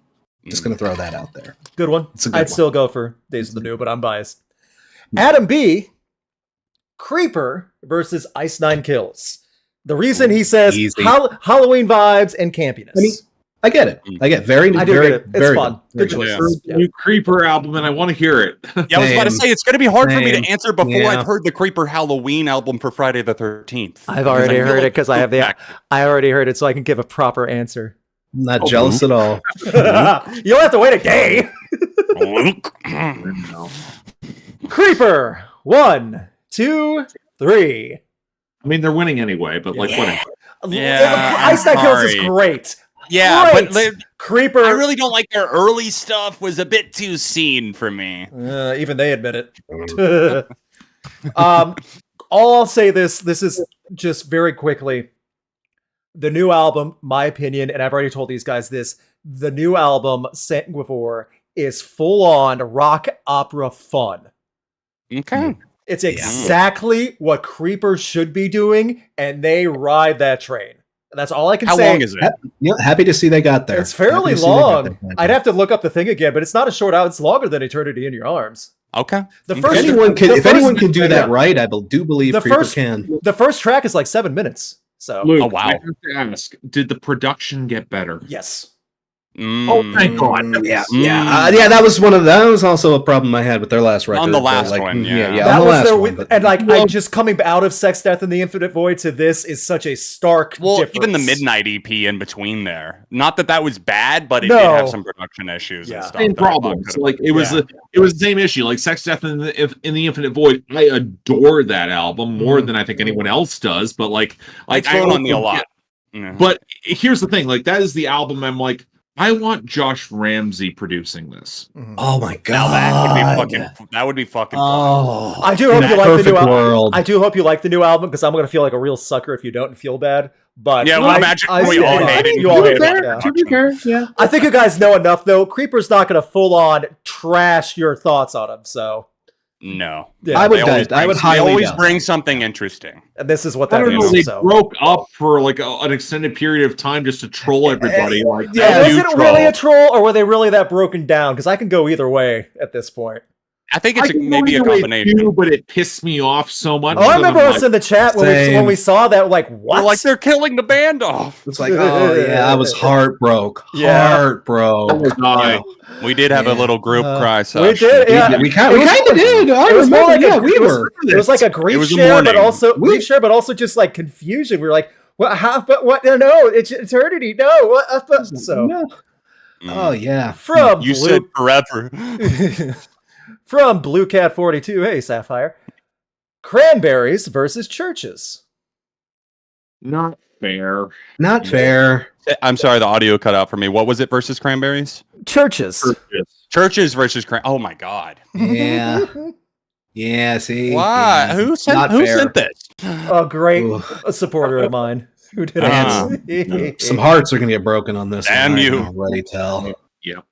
Okay. Yeah, I can answer it. You might not like The my Cranberries. 1, 2, 3. Really? It's I like both. Chvrches. Okay. 1, I do, 2, but- 3. Okay. It's really, unfortunately, not. There's I get it though. They're I much more kinda different. get This it. is kind of Kinda a get it. very unbalanced battle for what they do. So I mean, that is also fair. That is also Yeah. very fair. Mm, I don't want to punish the Cranberries because they can't really be punished anymore. no. Yeah, but Every Um, Open Eye is one of the best albums of the 2010s. It is. Yep. And the I most would recent say one, the Bones is too. and the most recent one that was got me back into. That album is so great. It's Like, so good. So good. yeah. Mm, it's Great I have album. a vinyl. It sounds phenomenal. Working with Mhm. Robert Smith, man, nailed it. Oh my God, How Not to Drown is Mhm. amazing. Ground is so good. From Ellie Yeet, Minutemen.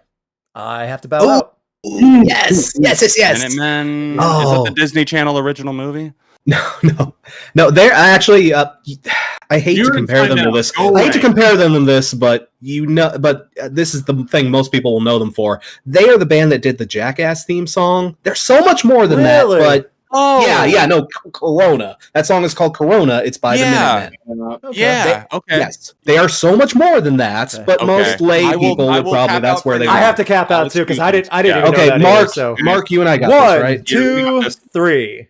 The Minutemen fucking rule. Dude, Yes. Oh, the that's a Minutemen new- are great. That's They my are new discovery for tonight. Then okay. No, that's also your homework. Y'all need to look up the Minutemen, especially because their songs they're literally called the Minutemen because their songs are specifically minute? short.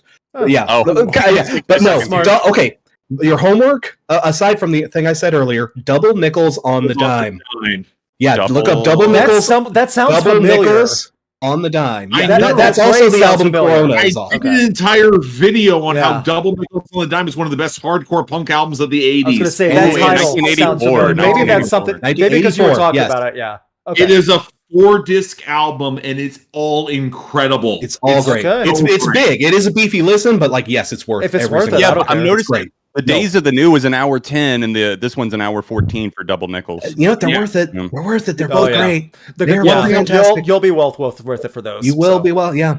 One thing I want to qualify here is that the other great thing about the Minutemen is that it inspired the best side project of the National. Yeah. The Elvi album, Mhm. Return to the Moon, is very heavily inspired by the Minutemen. Okay. Yeah, Elvi. Oh my god, I forgot about that. Yeah. I can't explain why, because you have to hear it to get it. Okay. Fair enough. Also, if any of you are fans of Mike Watt or any of the stuff he's done throughout his very long, illustrious career, he started in the Minutemen. Yep. So, yeah. Okay. So Fair enough. From Elite, Fallout Boy, so much for Stardust. Versus I saw this. I saw this one. Versus what? versus 30 Seconds to Mars. It's the end of the world, but it's a beautiful day. Oh, come on. You know what? I will be fair. I haven't heard that new fucking album. Sure you have. Have you heard I My Numb in have. Silence for 30 minutes? You've heard this album. I gave it my first 0 out of 5 since Simple Plan's taking one for the team. This is definitely bottom worst of the year contender for me. Oh By yeah, far. easily. By far. Easily. Heard it was bad. Easily. I It's haven't had time fucking to get. abysmal. Okay. First of It all, is let's we'll get the vote out. Oh, of the okay, way. worse. Okay, yeah. No. Let's get the y'all vote out go of the ahead. way. I have to. So recuse much for myself. Stardust. 1, 2, 3. Not even Compared to that close. pile of Not even shit. close. To Crash. I know where you're going. I'm going to answer it for you. Yes, it's worse than America by a considerable amount. That was my worst album of 2017. I would rather go back to that. I would rather go back to that because at least that album, at least you understood something they were going for, like a light premise that overarcs how they made the album. That's it. But this doesn't even have that.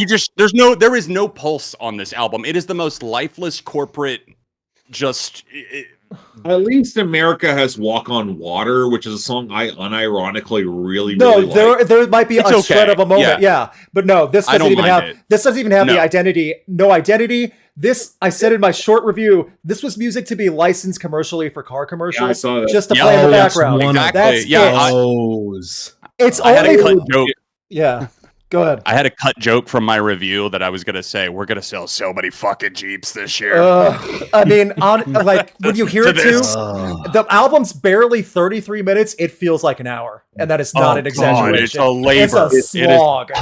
Those are the worst too. I'm so glad my fans know me well enough not to put that on my schedule. No, yeah, there you go. And also, it suffers from the insufferable problem of. You have to look at what track you're listening to read the title because you'll never be able to tell which song you'll never know what to. the song's There's no way called. you'll know. Yeah, it's so bland. I mean, listen to the titles. There's one called Love These Days, and then 3 tracks later, it's Lost These Days. There's just zero effort. No, it's just all shocking. love lost. It's shocking.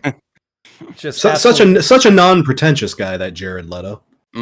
I've heard that he's great to his castmates on set. If you heard this album, the pretentious level is actually kind of up there still somehow in the lyrics. It's worse. unreal. Again, for Jared Leto, that's hard to imagine. But I know, and that's what you think. Word for it. This is island cult music. That's what it is. So, there you go. Well, when you hear the waves playing, there you go. There you go. Goodness. I don't mind island cult music if it's actually got something to it. No, this does not.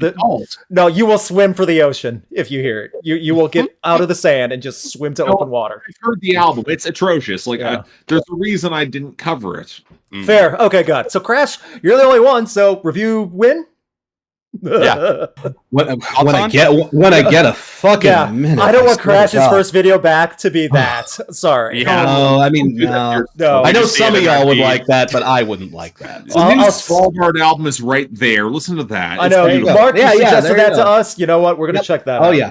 No, that's on my list for sure. Sin to Zero. Okay, Smashing Pumpkin album versus album. Siamese Dream versus Melancholy and the Infinite Sadness. I know we did that on the document. We've done that before. Yeah, we've done it before. Let's just very quick. Siamese Dream, 1, 2, 3. Okay. Melancholy, 1, 2, 3. Fair. I think it was like that last time. I could be wrong. I think I might have voted Siamese Dream last time. I feel like Siamese gets a little looked over because of Melancholy. Yeah, but they're both the Melancholy's pretty damn good. Yeah. More to love. More Yeah. songs. The Hero of Darkness. Interesting. I think I get the meaning. Wish You Were Shadow Here. the Hedgehog. Wish You Were Here by Pink Floyd versus Like a Stone by Audioslave. Both about both about death and missing someone who has passed on. So very different songs and time periods, but I think that's Very the different. that's the But it's connection, also though. not Well, fair. Wish You Were Here isn't about a death, but it is He's about. death of a member of distance. Yeah. I get what it's Sid. doing. I get where he's there is a coming. thread. This is not random. Yeah. Wish You Were Here. 1, 2, 3.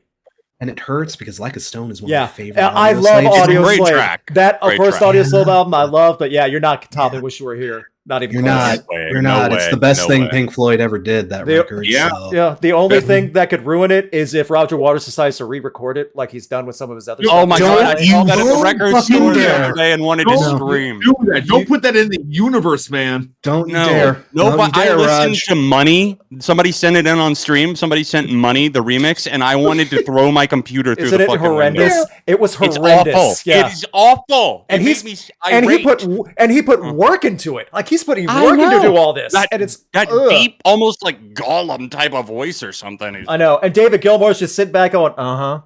Yeah, you Mhm. go ahead. You go right ahead. Yeah, sure. Let's get you to bed, Grandpa. They're the same age. You know, I got grumps about what David Gilmour did to Sure. Pink Floyd later in life, but man, Sure. he didn't do. No, Yeah, he's not as that's- bad. Nope. Roger's making him look better. That's for Yes, yes. Just Yeah, not a no, good that's thing. for sure. Not for, a good thing at for all. various Oh. reasons too, not just in Yeah. the music Yeah, world. Ugh. fucking Yeah. fucking Roger Waters. What are you on, dude? Holy shit! Mm, Ugh. God knows. Morphine and Metamucil. Machine Gun Philly. M&M's. Oh yeah.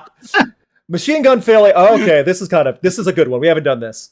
Yeah. 90s Red Hot Chili Peppers versus 90s Pearl Jam. So take the 90s era of both bands and put them together. I like this Well, one. let's establish what albums all came out in that territory. Pearl Jam right? started Like, with we got- 10, Yield, Yeah. And then Binaural. Binaural. 10 versus 10 Blood versus Sugar. Yield. Vitology. Blood Sugar was 80s. Yield. So No, that was 91. oh, it was No, that 91. was Excuse me. 91. I thought it was That was 89. 91. Okay. No, but that was Blood Mother's Sugar. Milk. Yeah, that's So right. we- That's right. So Yeah. Blood Sugar. It would be Californication. blood. It was and One Hot Minute. You know how Yes. about it. So there's Yeah. Okay. Does everyone have an answer? Oh yeah. Okay. Oh yeah. Red Hot in order, I see them. Red Hot Chili Peppers. 1, 2, 3. Okay. this is so hard for me. It's a difficult 'cause one, but I get it. I'm on the Pearl cusp, Jam. But yeah, 1, 2, 3. I Yeah. yeah, 90s Pearl yeah. Jam is It's- best Pearl Jam. That's my argument. I mean, So- that's very hard to argue. so. I will say it is a little it is a teensy bit unfair because Pearl Jam released more in the Yeah. 90s, and, And Red Hot Chili Peppers, they only had those 3 records. They had rough Yeah. changes also in Red Yeah. Hot Chili Peppers in the 90s. Yeah, so, that was Yeah. that was also a very chaotic period. But for I them, do so like this comparison, though. That is a good one for Yeah, defining yeah. It's music in the interesting. 90s. Yeah. Yeah. it's one of those things where, like, man, those 90s Peppers records do really slap. Even One Hot Minute, which Oh, yeah. kind of gets a bad rap, but you know, I've said my Walkabout. piece on that. Yeah, Yeah, Aeroplane. It wasn't a But, like, singles man- album, that's why. Yeah, but man, Pearl Jam 90s. You know, Yeah. you've got 10 that streak of 10 verses and Yeah. Vitology, Yeah. and that's only like when was Vitology? That was like 6 only years. That was only like that 6 3 years. Yeah. That was 3 years because Yeah. Vitology was 94. So Right, it was from 91 to 94, that kind Mm-hmm. of streak. And then you have Yield, which is also very, very good. And I think Yes. No Code is after that, which I don't like, but it's kind of a fan favorite. Other folks like No Code, but again, I feel like it tapers off a little bit more, but then they released more too. 2002, I thought. What's that? I was going to say, I thought that was later, but I could be Yield- wrong. I don't know the dates on Yield that. I might thought have been early 2000s. Is Yield Was- 2000? yeah, I Yield's will later. look that up. I want to say that was 98, but I could be wrong. Yield's 90. I thought No Code was 2002. Yeah. Okay, Hold on. Yield was 98. I was right about I thought that. it was 90s, but I just wasn't sure of the date. I knew it just came after. No Code was 96. So Really? No Code came I'm way before. off on my timeline Yeah, then. no, people forget No Code. People forget about No Code. I will. No, yeah. I don't think no quotes are good. So So Yeah, I'm I not a stand big- by my Yeah. argument though. Pearl Jam, No, 90s when I released my Pearl Jam. believe me, when I released my video on Pearl Jam, the No Code Defenders came out. They are out there. Y'all are out there. I respect you. Of all the things to get upset about on the internet. But yeah, I'm just saying. I like me some 90s Pearl Jam. I'm just not the biggest Pearl Jam fan And out that's there fine. in the world. And I get that. Fair. yeah, I get it. I like them and respect them a whole lot. I really Once do. you learn Veterese, you actually do appreciate it more to understand his singing. So Veterese. yes. Honestly, if this would have been closer if it was 80s Chili Peppers versus 90s Pearl Jam. Yes, it would have. Well, if maybe. if Mother's Milk had been 90, would that have tipped it for anyone? If it had not, Maybe. It would have been like 89? neck and That neck. might It would have have been been neck it. and neck for That me, but might I have still would have been gone it. Pearl Jam. So Okay, so Luke would have been. It would have been closer. It So would've me been and close, I might have had definitely Crash close. with me. I might have. You might have. That would have. Okay. Again, that's definitely a conversation. Yeah. But okay. the thing is, if we're also including 80s peppers, though, that means we're also including like the self-titled record. Yeah, the and original Freaky early Skyly. stuff. Yeah. Now Which- Mark would be on board with that. He wants that. No, I get that. I I get can't that. stand that stuff, but But that's my show. If it had good production, I'd be like, ooh, yeah. But like, so does Police Helicopter just like do it for you? Does that just really get you going? Weird. okay, touche. From I'm just Stephen, asking. from Stephen Paulus, Sleep Token, Sundowning versus Sleep Token, Take Me Back to Eden, the album that came out this year. Oh, And I believe, and Sundowning is the first record, I believe, right? Yes. Yeah, because this Yeah. Why plays do in the I Come Your feel Tune like is we the did second. this? We I felt could, like we we couldn't I don't have think because we've done we that. couldn't have because the It album might have came been out a on couple my months stream. ago. Yeah. So Yeah. their first album versus Take Me Back to Eden. Sundowning. Okay. 1, Yeah. 2, 3. I'll be that guy. Okay. Fair enough. Okay. And to be fair, my opinion of Sundowning has come up a lot from my Great. original review. Take Me Back to But Eden. still. 1, 2, 3. And if you don't mind, I'll go first because I can sum up my comments very quickly. Production. 100%. It's a night and day difference. Yes. I see Hang in there, Mark. I Hang in see there. you struggling there, Mark. I know, I promise. Hang in But there. for me, it's just, again, I had such a problem clicking with it. And I went back to Sundowning here very recently, a couple of times, just to kind of reevaluate my relationship with this band. Because again, Take Me Back to Eden made it click for me. It made me get it. And like Sundowning, it clicks a little bit better, but again, it's just that production is hollow. It doesn't bring out their strengths. It's missing so much that I feel like Bring Me Back to Eden I feel like it fills in a lot of those gaps. I feel like it pushes them at least closer to the best they could be. I don't even think they're fully there yet. I really feel like they could still do even better. Now that than I agree with. Yeah, That I feel like agree even that. I feel like even that isn't. They aren't nearly as close to as good as they could be. But man, they're getting there. They are finally getting there. And Sundowning, yeah. Because when I hear Taking Back to Eden, I feel, I would agree with you. The production has gotten more polished. I won't always say better. But the issue I have with that project is I think they took too many swings that don't work. Like They they overload their plate with a lot of different stuff, and I do see that as an argument. Their attempts at R&B and hip hop and trap are, I'll be very blunt, embarrassing. Because this is someone who has been covering these genres for the past 8 years. Okay, I appreciate hearing that sound from The Weeknd in 2015. I understand they say they are inspired by Frank Ocean. That's great. That Frank Ocean sound was a decade ago. And they aren't exactly capturing the mastery that Frank Ocean had with that sound in Channel Orange or Blonde or Endless. And I think my frustration with Sleep Token is, again, I can't get around the fact that their lead singer sounds like Dan Smith of basketball. That's a sticking point for a lot of Cockney British. Yes, I mean he is almost LL Governor levels of British, like Don. I'd say the writing does him no favors. Like the songwriting themselves, it's very. Because I know there are people who are going to call me out on this. Yeah, you are in person. Yep.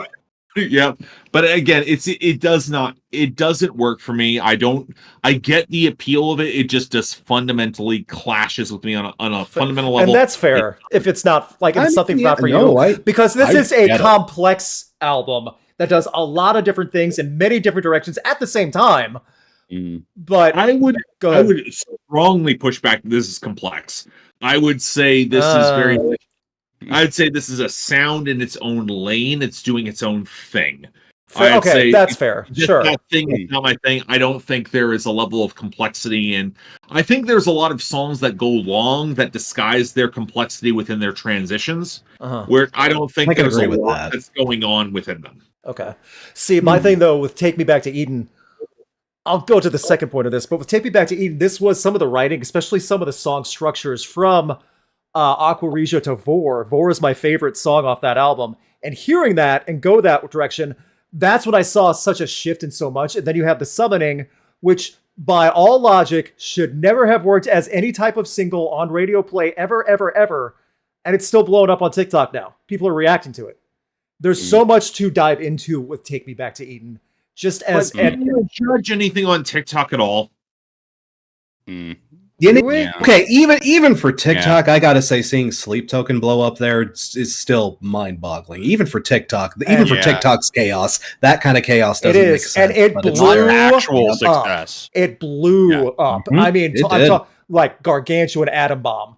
But so did No Children by the Mountain Goats. Like, yes, but this is several songs from Sleep Token though they're doing it. And this is what it's connecting with a very young demographic too, who are often coming out to these shows, and it's more visible than. And that's what I want. And that's what I want to get to John. I finally turned the page last year when I saw Sleep Token live. This year, when I saw them the second time I got to shoot him as photographer, Gretchen was with me. She turned the page, and she's like, "Okay, now I get it." So if you have not seen Sleep Token, whether you're on the fence or not, whichever album you like, no matter what you think, see them live. Go out of your way. It is that impressive. I like them, but I haven't seen them live yet, so I'm looking forward to when I do. It's hard to even describe. It really was impressive on this past tour because they're doing another 2024. Also, they had backup singers. They had other stuff added to the stage presence, so they're doing a lot more. So we accomplished not much because we tied, but at the same time. I'll do a quick poll while we go to the next one. Very fast. You know what? I will put one more point on this. Mark, I do agree with you 100%. His voice is really weird. He's really weird. I stand by. It's the super British Cockney thing that he can't, that he's trying to hide and he can't. No, it's like not even Cockney. I'm not sure I'm not sure what area of Britain this guy is from, but he's just the underworld. I think he's from the underworld somewhere. I think it's under Blackpool. I feel like even Scottish folks look at you and go, "Where the hell are you from?"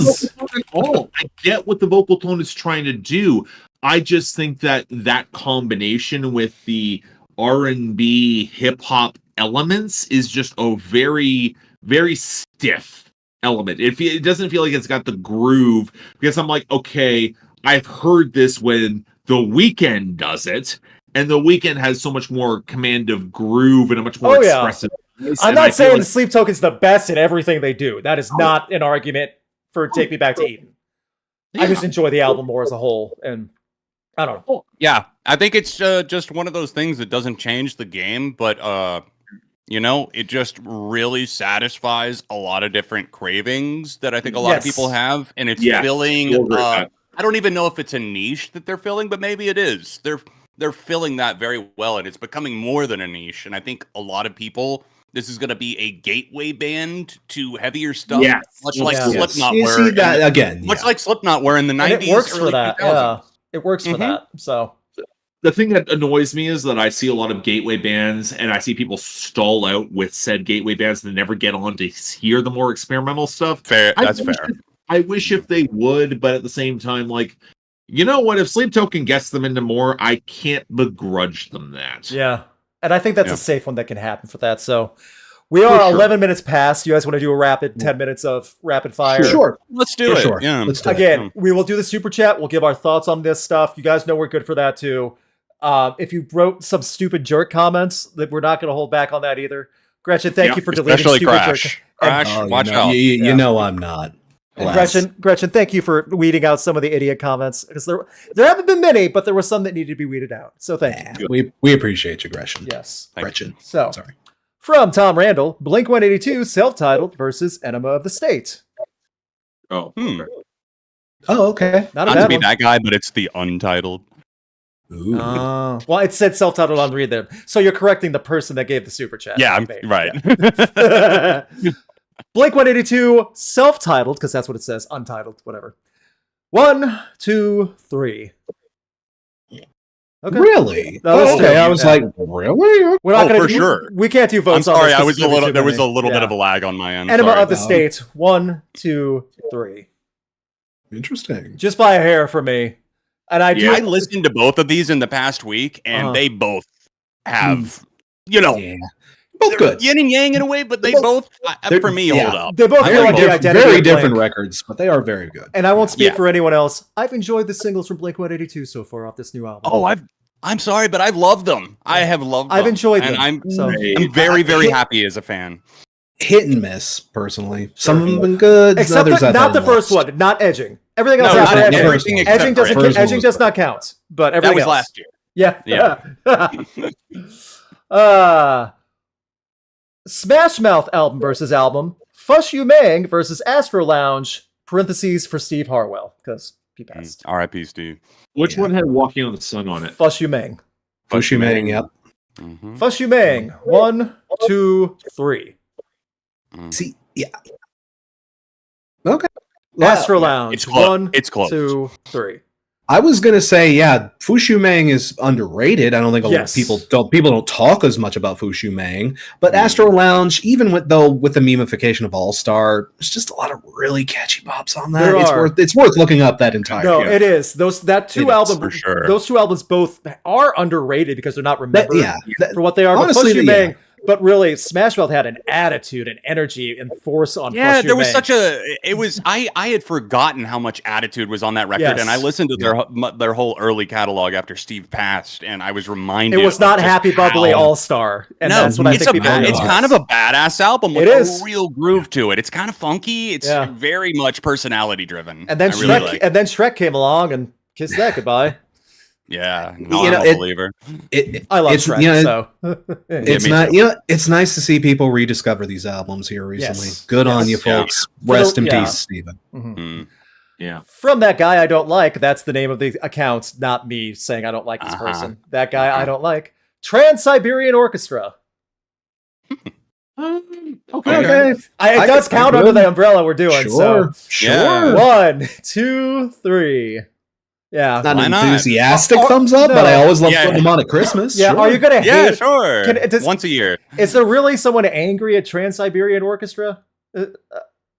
Mm. Well, one thing And- I will add here is that they actually did an album that's not Christmas related called Beethoven's Last Night, which Oh. is Yeah, amazing. I've heard that. Interesting. Yeah, it's I could yeah. see that working. Okay, very nice. Yeah, it basically adapts a lot of old Beethoven compositions, but also blends it in with other composers of that era and makes it all like symphonic metal. It's awesome. Fair Yeah, enough. no. That's cool. From Stephen Paulus, this is directing some of you on the stream. Lingua Ignota versus Backwash. Oh, not fair. Not fair because that's apples and oranges. But It is. I back out I see because what I'm you're not doing. as familiar with Backwash. I know enough see about what but you're not doing. enough. So I mean, I'll stay. I'll stay in. But Yeah, again, Mark, you I and am. Lingua Ignota. 1, 2, 3. I think. You're wearing I a think I have t-shirt. You're to. wearing a t-shirt. I mean, I'm wearing the merch, so I'm kind of Backwash. dead to rights. But 1, even if I wasn't, 2, 3. and like, yeah, apples and oranges though. These It are is, so even from what very I know of different. Backwash, I would say that's very Yeah. different. So I would say Backwash is more fun, like fun in Yeah. in a certain kind of Fun is not the that's a right way adjective for more Lingua Ignota. interesting way to Listenable, describe in it. my opinion. Yeah, but it's yeah, but again, the things that Lingua Ignota has done to my psyche, I just love the idea. We're having a beach party. Let's play some music, Lingua Ignota. Let's play. Fun! I don't get either of them, but I'm glad y'all love them. I don't get it. Again, I think it's a bit of apples and oranges. I think Lingua Ignota does not make fun music, but she makes No. very But Like, it's pure. She's great at what purifying. she does, though, and what she's aiming for is my. Whereas I think my impression of Backwash is I actually think she's got tremendous potential to expand beyond the just crushing industrial hip hop that she does. She proved that on her last album, where she dabbled in Afrobeat, a little bit more of the Kanye influence that tilted into some of the samples she used that were a little bit more soulful. I think that Backwash has so much more potential we have not seen. And her verse on the Algiers album this year was fucking killer. It was. I think I did hear that. Yeah, Her song on the new Cyberpunk expansion is also that was really, good really too. Good. That was really good. I didn't hear that. I am but I can see that. I am so glad y'all Cyberpunk fans get to have that. Like, enjoy that. I It's played just Cyberpunk. Look her up. Like, if you like that song, look though. up her catalog. Yeah, she's worth a deep dive. She really is. From Cordelia, Against Me. Oh, Oh yeah. Nice little change up. Yeah. Hell yeah. 1, 2, 3. I mean, easy. Yeah. thumbs up. Come on. Easy. Yeah. Yeah. That's a fun one. You know what? If only for reinventing Axl Rose, like that album is so good on its own. Let alone all the other stuff that they've done beyond that. Can we reinvent Axl Rose again for 20? Yeah, could we reinvent Axl Rose? I don't think anyone would complain about that these days. I will take a new one. I I want to trade in this model. I want to point out, Aftershock Festival was this past weekend. He pulled an Axl again, and the band didn't start for 40 minutes after their set time because he was late to getting there. That's early for that by their 40 standards. minutes at a festival where it's already sweaty and disgusting. Weren't they supposed to play for like 3 hours? Yes. No, they had a long set, 3-hour set. Yes. That's what they usually No, they do did. for festivals. Oh, wow. I don't know if they played the full 3 hours, but I know they were 40 minutes They late. wouldn't have. They would have got cut off. They probably would have cut it off by the park. So, Yeah. from that guy I don't like, again, that's the count name. Linkin Park, Jay-Z's Collision Course E EP. Ooh, yeah. Okay. I have complicated opinions on this, so Fair. 1, 2, 3. Yeah, I'm kind of with Mark. I don't dislike it, but I get why people are on the fence about it. But I'm a thumbs up for when the moments hit like a numb, then I understand it better. So yeah, that's my Start off argument. shorter. So yeah.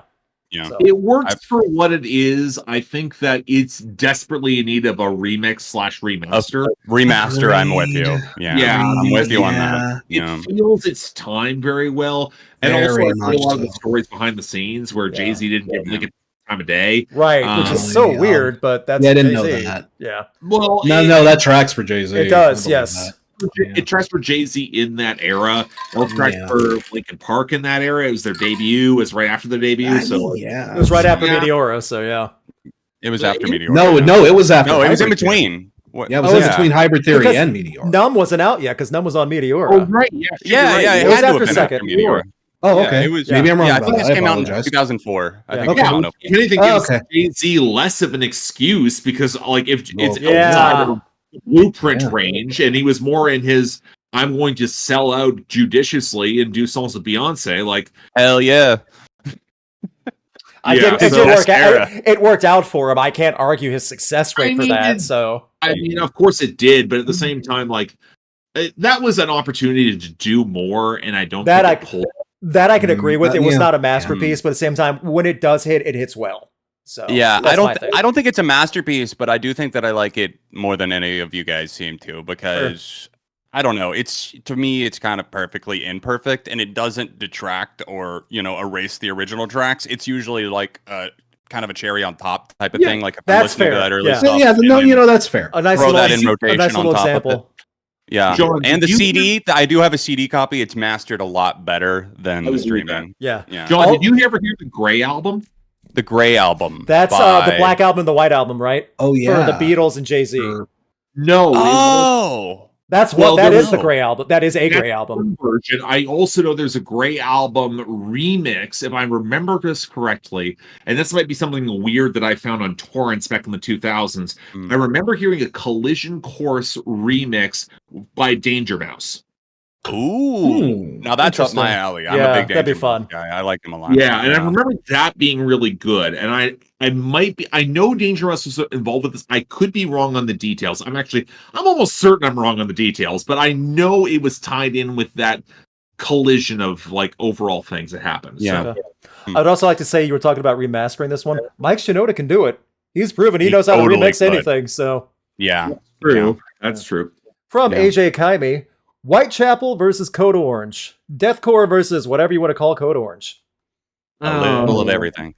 I have not reviewed the new Code Orange album yet. I haven't had a chance to hear it either. So, yeah, I know. I'm behind. Yeah, ooh, John's with me. So. Oh, right as my camera died. Wow, that's fine. It held up on a good point. Yeah, we could talk about the album later, but Whitechapel. John, just say thumbs up or thumbs down when it's time. Yeah. Whitechapel. 1, 2, 3. Okay. I want to. Yeah, no, you don't know. I'm gonna be that guy. Okay. I'm gonna be that Code guy. Orange. Yeah. 1, 2, 3.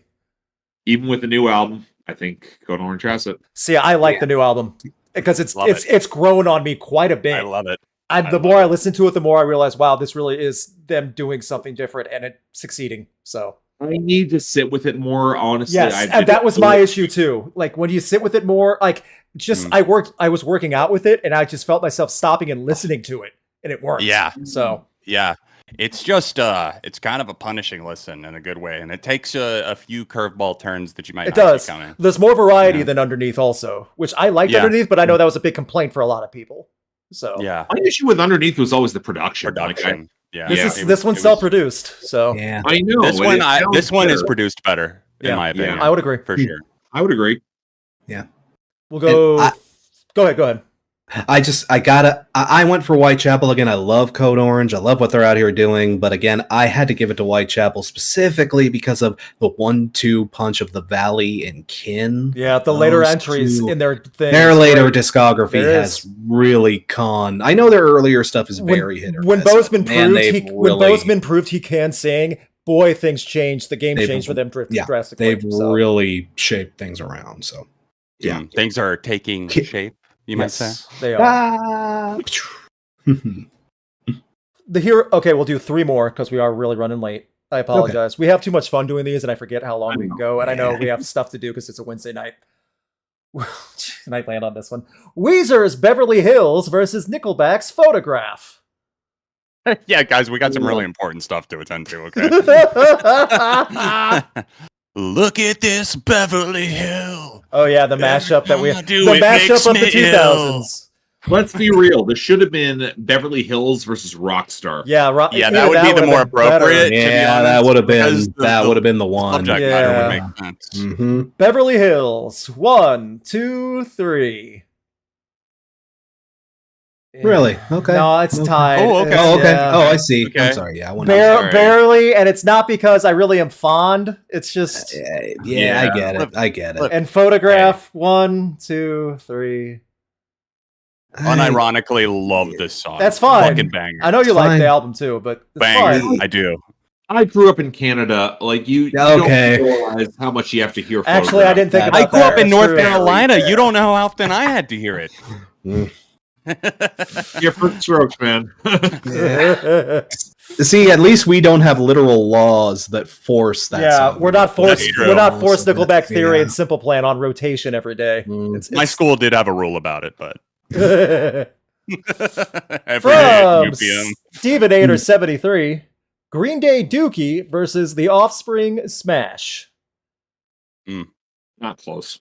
Not close. Yeah. I get the argument though. I get the statement of it. The starting point for pop punk in the mainstream. It was. It's closer for me than it should be. I have to admit, but it's a little closer than maybe for 2 of you. But same time, I have a definitive answer. Crash, I will jump through that screen. I know you will. Green Day Dookie. 1, 2, 3. I mean, I love Smash. I love it so goddamn much. Smash is some of the best the Offspring's done too. Yeah. Which is, but Green Day's, but it ain't Dookie. Dookie's iconic for what it is, the time period, and for Green Day. So, also, Green Day still has a chance of putting out good music soon. A chance. Yeah, the Offspring does not. I don't believe it. Let those bad times roll. Bad times indeed. So. Final one as I pull this back up. It feels like we're so far away. It really does.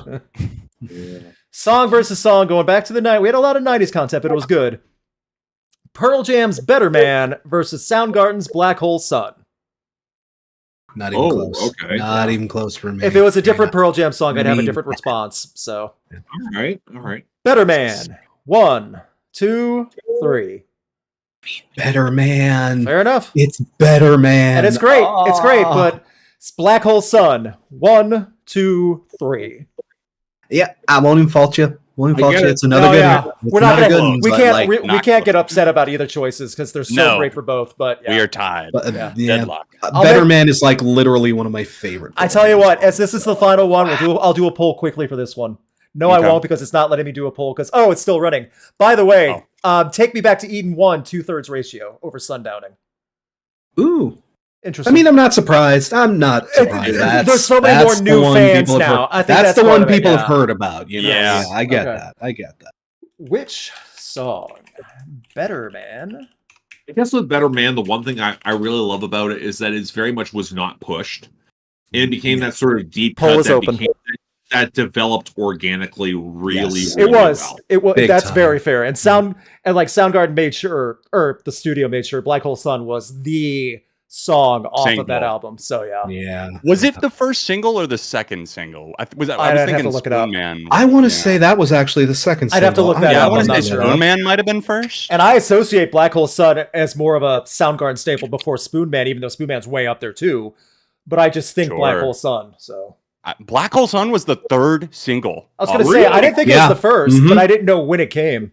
Yeah. Wow. I believe Wow. Day I Tried to Live was actually the second single, if Which I'm I remembering love. right. Yeah, So- which I Yeah, me love too. that Yeah. song. Yes. Yeah, I love That that might one. be that if it was that song versus Black Hole Sun, would anybody's answers change? Yeah, no, not me, Mhm. because like as much as I love that song, again, Better Man is such a heartbreaker, especially if you've ever been in a really Oh yeah. bad or really toxic relationship of any Oh. kind.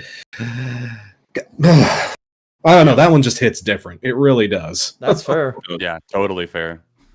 To the poll. Runaway Black Hole Sun 78%.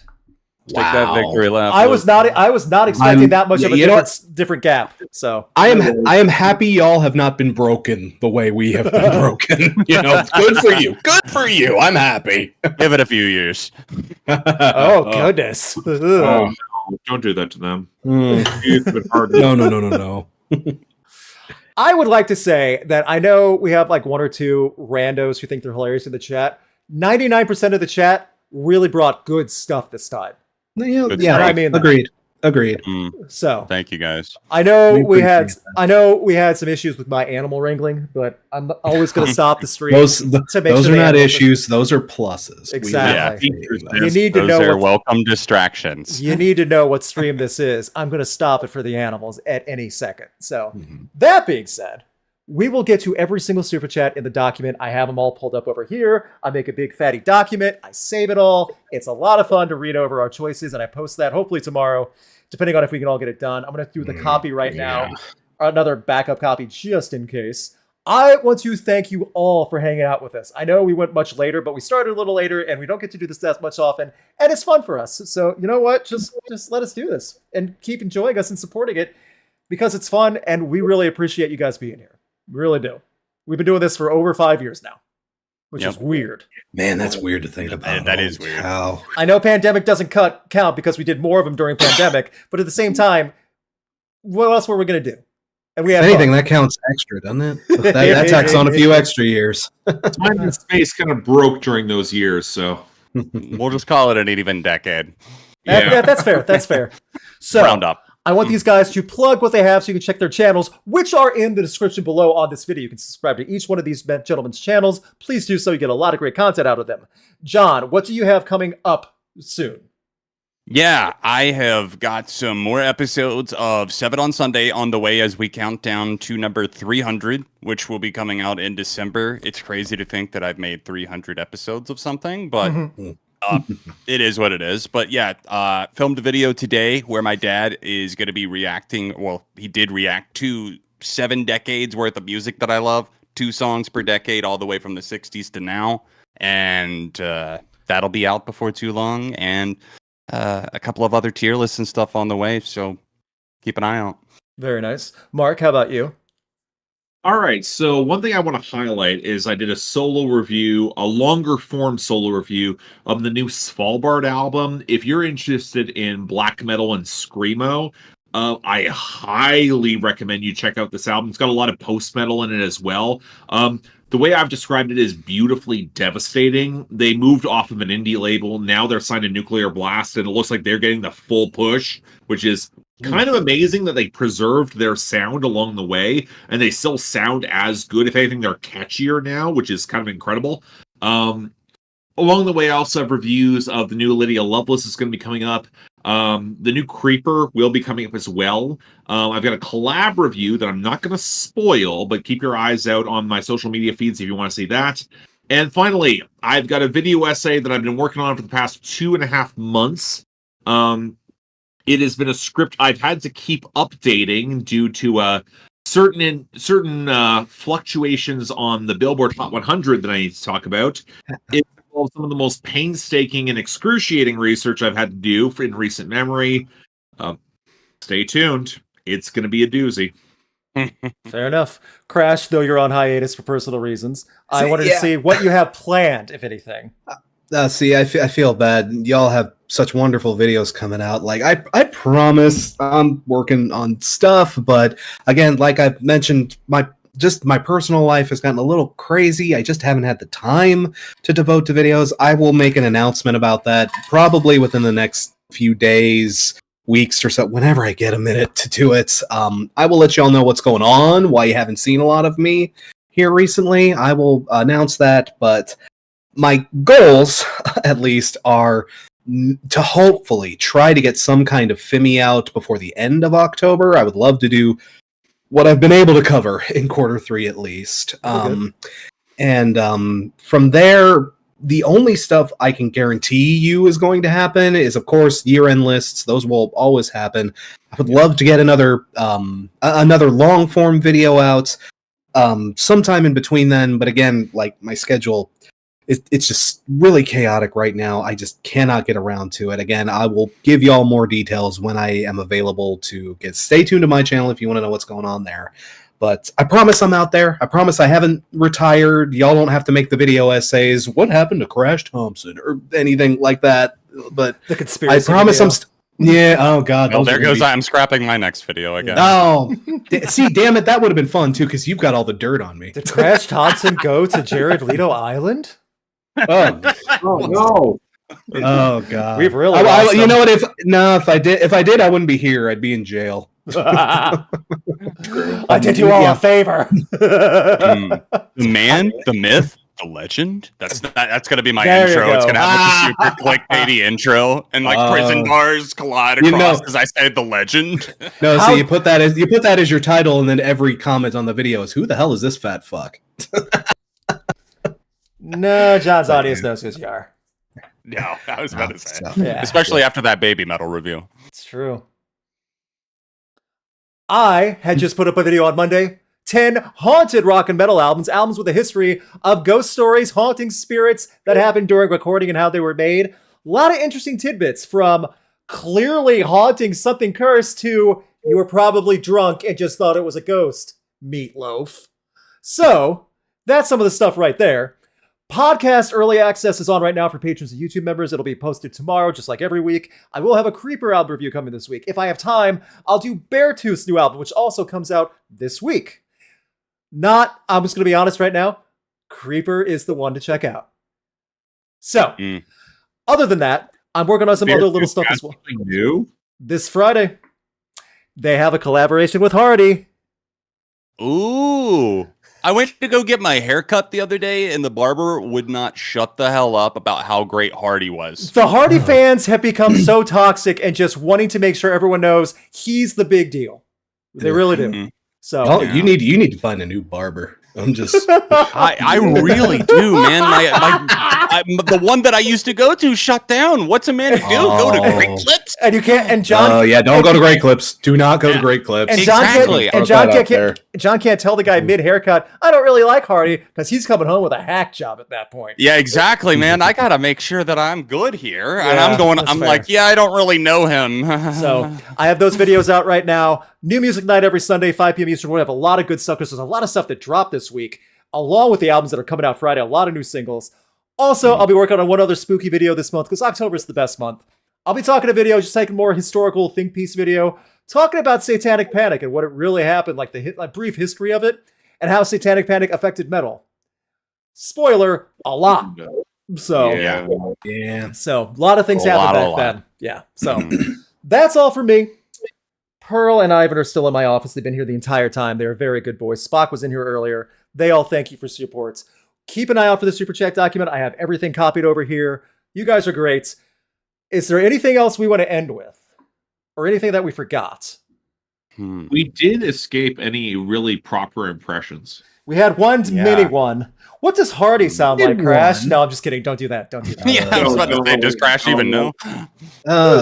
Unfortunately. Hey, you can do the Royal Rumble impression and just watch everyone just cry, just groan, and go to the bathroom. Yeah, no, that's an easy impression. Yeah, thousands of people, thousands of people getting up and leaving Hundreds the room. of thousands. Yeah, it was bad. It was bad. So fuck you for ruining the Royal Rumble, Hardy. You really did. Fuck you for that. You ruined the Royal Rumble. And John and for John and Mark, if you're not aware, this was the first time the WWE came out and apologized for a bad musical performance on their show. Oh, I know. Yeah, that was that one. Yeah, they apologized. They got Vince fucking McMahon to apologize for something. They have never. It was online. They did it. It was like the corporate stuff. They've all the bad music and music groups they've had and fell flat or were awful. This was the first that was that bad. That is hilarious because my barber was telling me how great he was live. So great they had to issue an apology. He was like, okay, here's my impression of an average Hardy fan. He's country and rock and roll. Yes, exactly.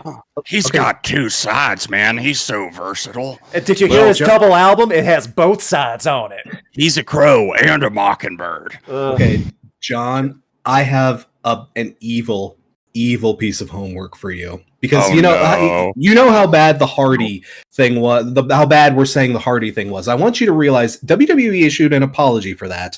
Yeah. And this is the same company that during the Attitude Era let the band that does the theme to DX do the national anthem.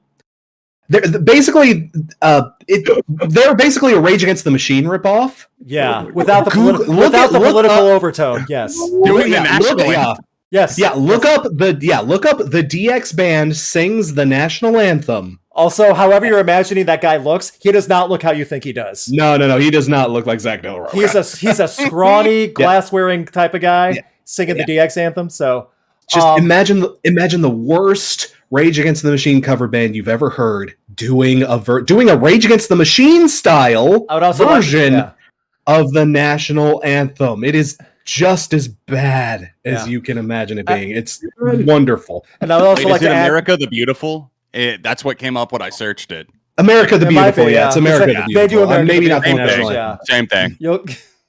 Same patriotic. WWE has had Kid Rock, Saliva, and Union Underground, and many other bands perform live at their shows. This was the first apology. Yeah, and they put this out into the world, and they didn't apologize for that. Clearly, woke up on the wrong side of the truck bed this morning. Yeah. Wait in the truck. Wait in the truck. Wait in the truck, dang it. Oh, just that creepy. Dang it. That song has weirdness all over it for different reasons. That's a different video. I can't do a Hardy video except for my worst albums of the year, and that'll probably make it unless something else comes out. I'm going to have to listen to it because I feel like I'm going to have to be up on it to have a conversation with my barber. Enjoy the double album. It's a double album. It's a long freaking set. Maybe I can ask him to throw it on in the shop so that we can all enjoy. Poor John. We are firing so many long albums his way. I know. Yeah, but the other two were this good. One's an hour 10. This one's an hour 20. This one's 2 hours. John, the other ones were good. This is rough. Yeah. So the other two were worth it. Keep in mind, if you have to deal with Hardy, you don't have to deal with the Morgan and Wallen 2.5 hour album. Yes. Dangerous. The triple album. The 36 song album. Why? Yeah. I mean, Chris Brown did a 48 song album, so nothing shocks me anymore. On a full moon didn't chart. Like That's true. With the number one single in last night. Yeah, One Thing at a Time has multiple charting hits. Which I don't Same get. for my worst list. I don't get that. The Mockingbird and the Crow is 61 minutes long. So It feels longer. It feels longer. Yes, yeah, yes, it no, does. that's 61 minutes. I'm not going to get back. and it ends with the Redneck song. So there you go. That's right. That sounds like a poetic closer. It Not actually even is. the worst song in the back half because Sold Out is there. Yeah, Sold Out's shocking. So that people I wonder what support that's him. about. And then there was a track with a Day to Remember from Chris. Radio song. Yeah. That got on that actually got on the radio. That is the most got on the radio. generic, boring No, template song that's been done a million times before. So Shame on you. What happened to A Day to Remember, man? What the hell happened to them? Yeah, what exactly. in the world? I do fear they're going to hear because Hardy's doing stuff with Beartooth. Why wouldn't Hardy do something with A Day to Remember on their upcoming album? You're welcome too. You know. Oh my God! You're really welcome. You're fucking welcome. Thank you guys for tuning in. I don't know how to close it besides the SpongeBob face. I saw it flash up. I'm sorry. We have to end with Hardy. I don't know how. I don't know, guys. I just get yourself a nice microwave meal and wait in the truck. Don't listen to Hardy. Listen to Svalbard. It's so much better. Yeah. It's ear candy that makes you cry. Go have a good cry. There Go you for it. go. Yeah. Let it out. Have a great night. We're waving goodbye. I mean, the Hardy album might make me cry. Well, it will, but goodbye, everyone. Don't listen to Hardy before you go to bed tonight. You're going to have weird redneck He's nightmares. the boogeyman. He's the